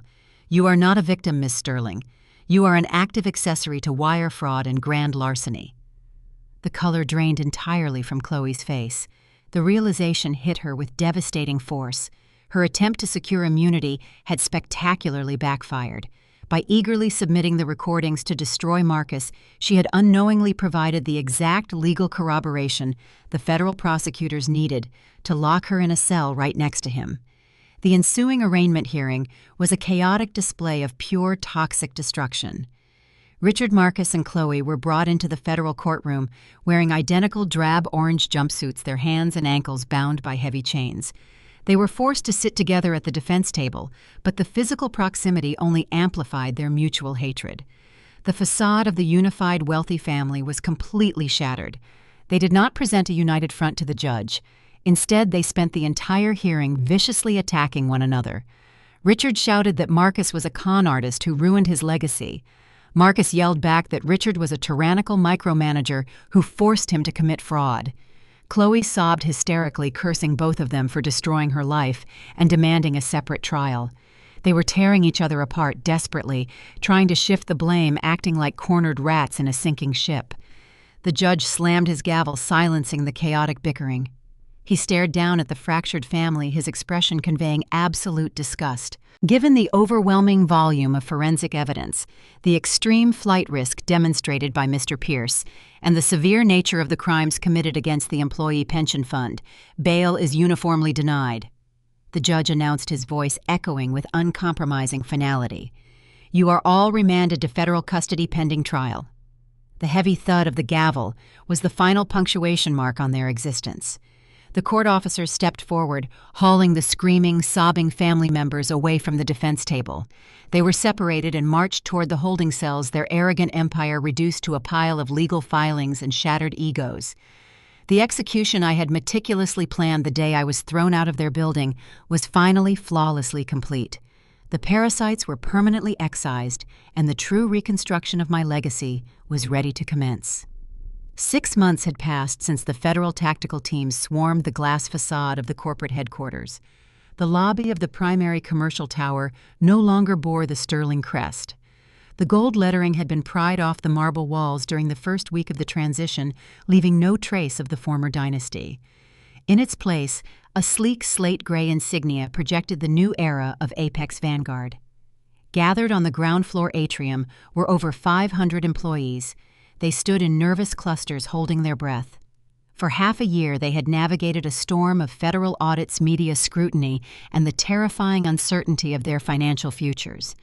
They knew the executives who ran the firm had been arrested, but many still feared the new anonymous ownership would simply liquidate the remaining assets and terminate their contracts. I walked down the grand staircase, stopping at the custom podium positioned in the center of the room. Silas Montgomery stood a few paces behind me, holding a single leather folder. I looked out over the crowd. I recognized faces from my time as a junior risk analyst. I saw the maintenance staff, the administrative assistants, and the mid-level managers who had poured their lives into a company that viewed them as disposable collateral. I did not offer them a polished public relations script. I bypassed the standard corporate greetings. 6 months ago, the leadership of this institution failed you, I stated, my voice carrying clearly through the acoustic system. They prioritized their own luxury over your security. They treated your careers as poker chips, and they left you to pay their debts. I took control of this firm to stop that bleeding. A murmur rippled through the crowd. I saw Harold, the senior board member who had resigned in disgust, standing near the back. His face was lined with cautious hope. We have spent the last 2 quarters executing a rigorous systemic restructuring. I continued holding their collective gaze. We excised the toxic commercial loans. We liquidated the underperforming coastal developments. We stabilized the core operational budget. As of this morning, Apex Vanguard is operating with a net positive revenue stream. There will be no mass layoffs. A collective exhale swept through the atrium. Shoulders dropped. A few people clapped, but I raised my hand to pause the celebration. The most crucial agenda item remained. Job security is merely the baseline expectation I announced. When I audited the internal ledgers, I discovered the specific raid executed against your retirement accounts. I know many of you believe that money was gone forever lost in a maze of offshore bankruptcy proceedings. I turned to Silas, who stepped forward and handed me the leather folder. I opened it and held up a certified banking document. Yesterday afternoon, I authorized a direct capital injection from my personal private equity reserves, I told the crowd, my tone steady and unwavering. I wired $20 million into the Employee Pension Trust. Every single dollar stolen by the previous administration has been fully restored. Your retirement funds are whole. They are mathematically fortified, and they are legally insulated from any future corporate borrowing. The reaction was not polite corporate applause. It was a visceral, overwhelming eruption of pure relief. A veteran secretary standing in the front row covered her face, weeping openly. Several junior analysts cheered loudly, raising their fists in the air. The applause swelled into a deafening roar, echoing off the marble walls and soaring toward the glass ceiling. They were not cheering for a distant billionaire. They were cheering for a leader who actually valued their existence. I smiled a genuine, measured expression of closure. I handed the podium over to the Human Resources Director to detail the new benefit packages and quietly exited the atrium. My work on the ground floor was finished. I took the private elevator up to the newly renovated executive penthouse. The oppressive, heavy mahogany furniture favored by my father had been removed entirely. The office was now a vast open space of modern steel minimalist lines and floor-to-ceiling reinforced glass. It reflected transparency and ruthless efficiency. I walked past my desk and pushed open the heavy glass door leading out onto the private terrace. The crisp morning wind whipped across the balcony, carrying the distant kinetic hum of Manhattan traffic. I stood near the edge, looking down at the sprawling concrete grid below. I held a ceramic mug of dark black coffee, letting the bitter warmth ground me in the present moment. The glass door clicked open again. Silas stepped onto the terrace, the crisp wind catching the edge of his tailored suit jacket. He did not carry a thick legal briefcase this time. He held a single folded copy of the Morning Financial Gazette. The final gavel fell an hour ago, Silas announced, walking over to stand beside me at the railing. The federal judge did not entertain any of their desperate plea bargains for reduced sentencing. The sheer volume of the wire fraud and the exploitation of the pension fund guaranteed a maximum penalty. I took a slow sip of my coffee, keeping my eyes on the horizon. Tell me the numbers, Silas. Marcus Pierce received 20 years. Silas reported, his voice laced with grim satisfaction. The judge cited his attempt to flee the country and his direct orchestration of the offshore embezzlement. Chloe was sentenced to 5 years. Her cooperation against Marcus earned her a slight reduction, but her active participation in spending the stolen funds negated any chance of probation. She will serve her time in a minimum security facility. Silas paused, unfolding the newspaper and offering it to me. And Richard Sterling received 15 years. Given his age and the fact that federal sentencing requires serving a minimum of 85% of the term, it is effectively a life sentence. He will not see the outside of a prison wall for a very long time. I took the newspaper from his hands. The front page featured a high-resolution photograph taken outside the federal courthouse. It showed my father being escorted toward a transport bus. He was wearing a bright orange institutional jumpsuit. His wrists and ankles were bound by heavy steel chains. He looked frail, hollow, and entirely defeated. The arrogant titan who once ruled the skyline was reduced to a shuffling inmate. I stared at the image of the man who shared my blood. 5 years ago, he stood in a similar lobby, pointing a rigid finger at my chest. He told me I was a failure. He told me I lacked the instinct to survive. He looked me in the eye and guaranteed I would be bankrupt within a year without his name protecting me. He believed his name was a shield. He never realized his name was actually an anchor dragging him down into the abyss of his own hubris. I handed the newspaper back to Silas. "File that away for the archives," I instructed, my voice calm and devoid of any lingering resentment. "We have a quarterly projection meeting in 20 minutes. I want to review the new acquisition targets in the tech sector." Right away, Silas nodded, turning back toward the glass doors. He paused for a fraction of a second, looking at me with profound professional respect. "You built something incredible here, Victoria. You excised a terminal disease and saved the host." Silas retreated into the office, leaving me alone on the balcony. I looked out over the towering skyscrapers, feeling an unparalleled sense of absolute liberation. The crushing weight of familial expectation, the toxic demand for blind obedience, and the relentless psychological manipulation were gone forever. Society conditions us to believe that blood dictates loyalty. We are taught to forgive relentless abuse simply because we share a genetic code with our abusers. We are told to shrink ourselves to fit into the suffocating boxes our families design for us. But blood without respect is nothing more than a biological coincidence.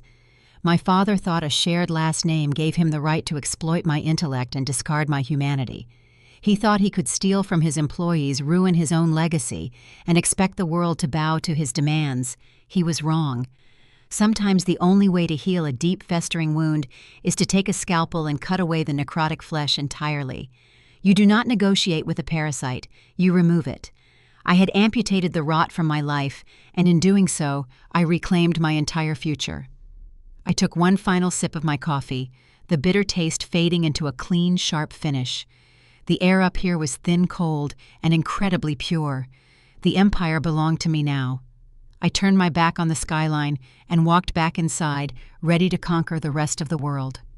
Looking back at the smoldering ashes of the Sterling Empire, I recognize my journey was never solely about a hostile corporate acquisition. It was a required exorcism. The financial retaliation was simply the mechanism I used to reclaim my stolen autonomy. Many of you watching might currently find yourselves trapped in your own personal boardrooms, suffocated by the heavy expectations of individuals who claim to love you while actively draining your spirit and your resources. If surviving the crushing arrogance of my father taught me anything, it is the first unbreakable rule of survival biology is not a binding legal contract for perpetual abuse.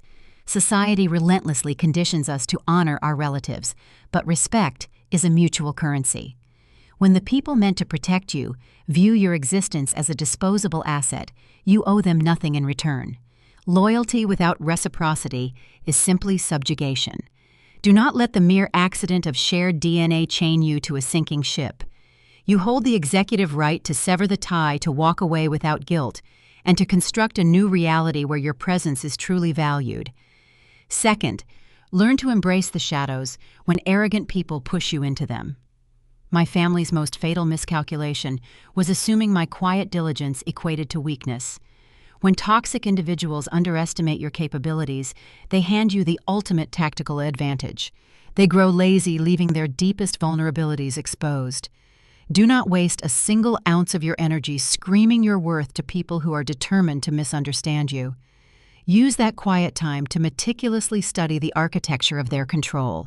Secure your own resources, sharpen your skills, and build your fortress in the dark. By the time they realize you are a genuine threat, you will already own the board. Finally, when you establish your boundaries, execute them with surgical precision. Toxic dynamics thrive on emotional negotiation, guilt trips, and endless second chances. A parasite will always promise to change if it means retaining access to a healthy host. Real power requires stripping the emotion from the equation entirely. Protect your peace, your financial stability, and your mental health with airtight logic. Do not bargain with the very people trying to break you. Establish your perimeter and lock the heavy steel gates. True healing only commences when the source of the infection is permanently excised. You are the sole chief executive officer of your own existence. If your current inner circle is dragging you into a deficit emotionally or financially, it is time to initiate your own hostile takeover. Have you ever had to pull the plug on a toxic family dynamic to save your own future? Drop down into the comments and share your survival strategies. If you found satisfaction in watching this corrupt dynasty crumble, hit the like button, subscribe, and join our community right here at Rabbit Revenge for more stories of ultimate calculated justice. Stay sharp, protect your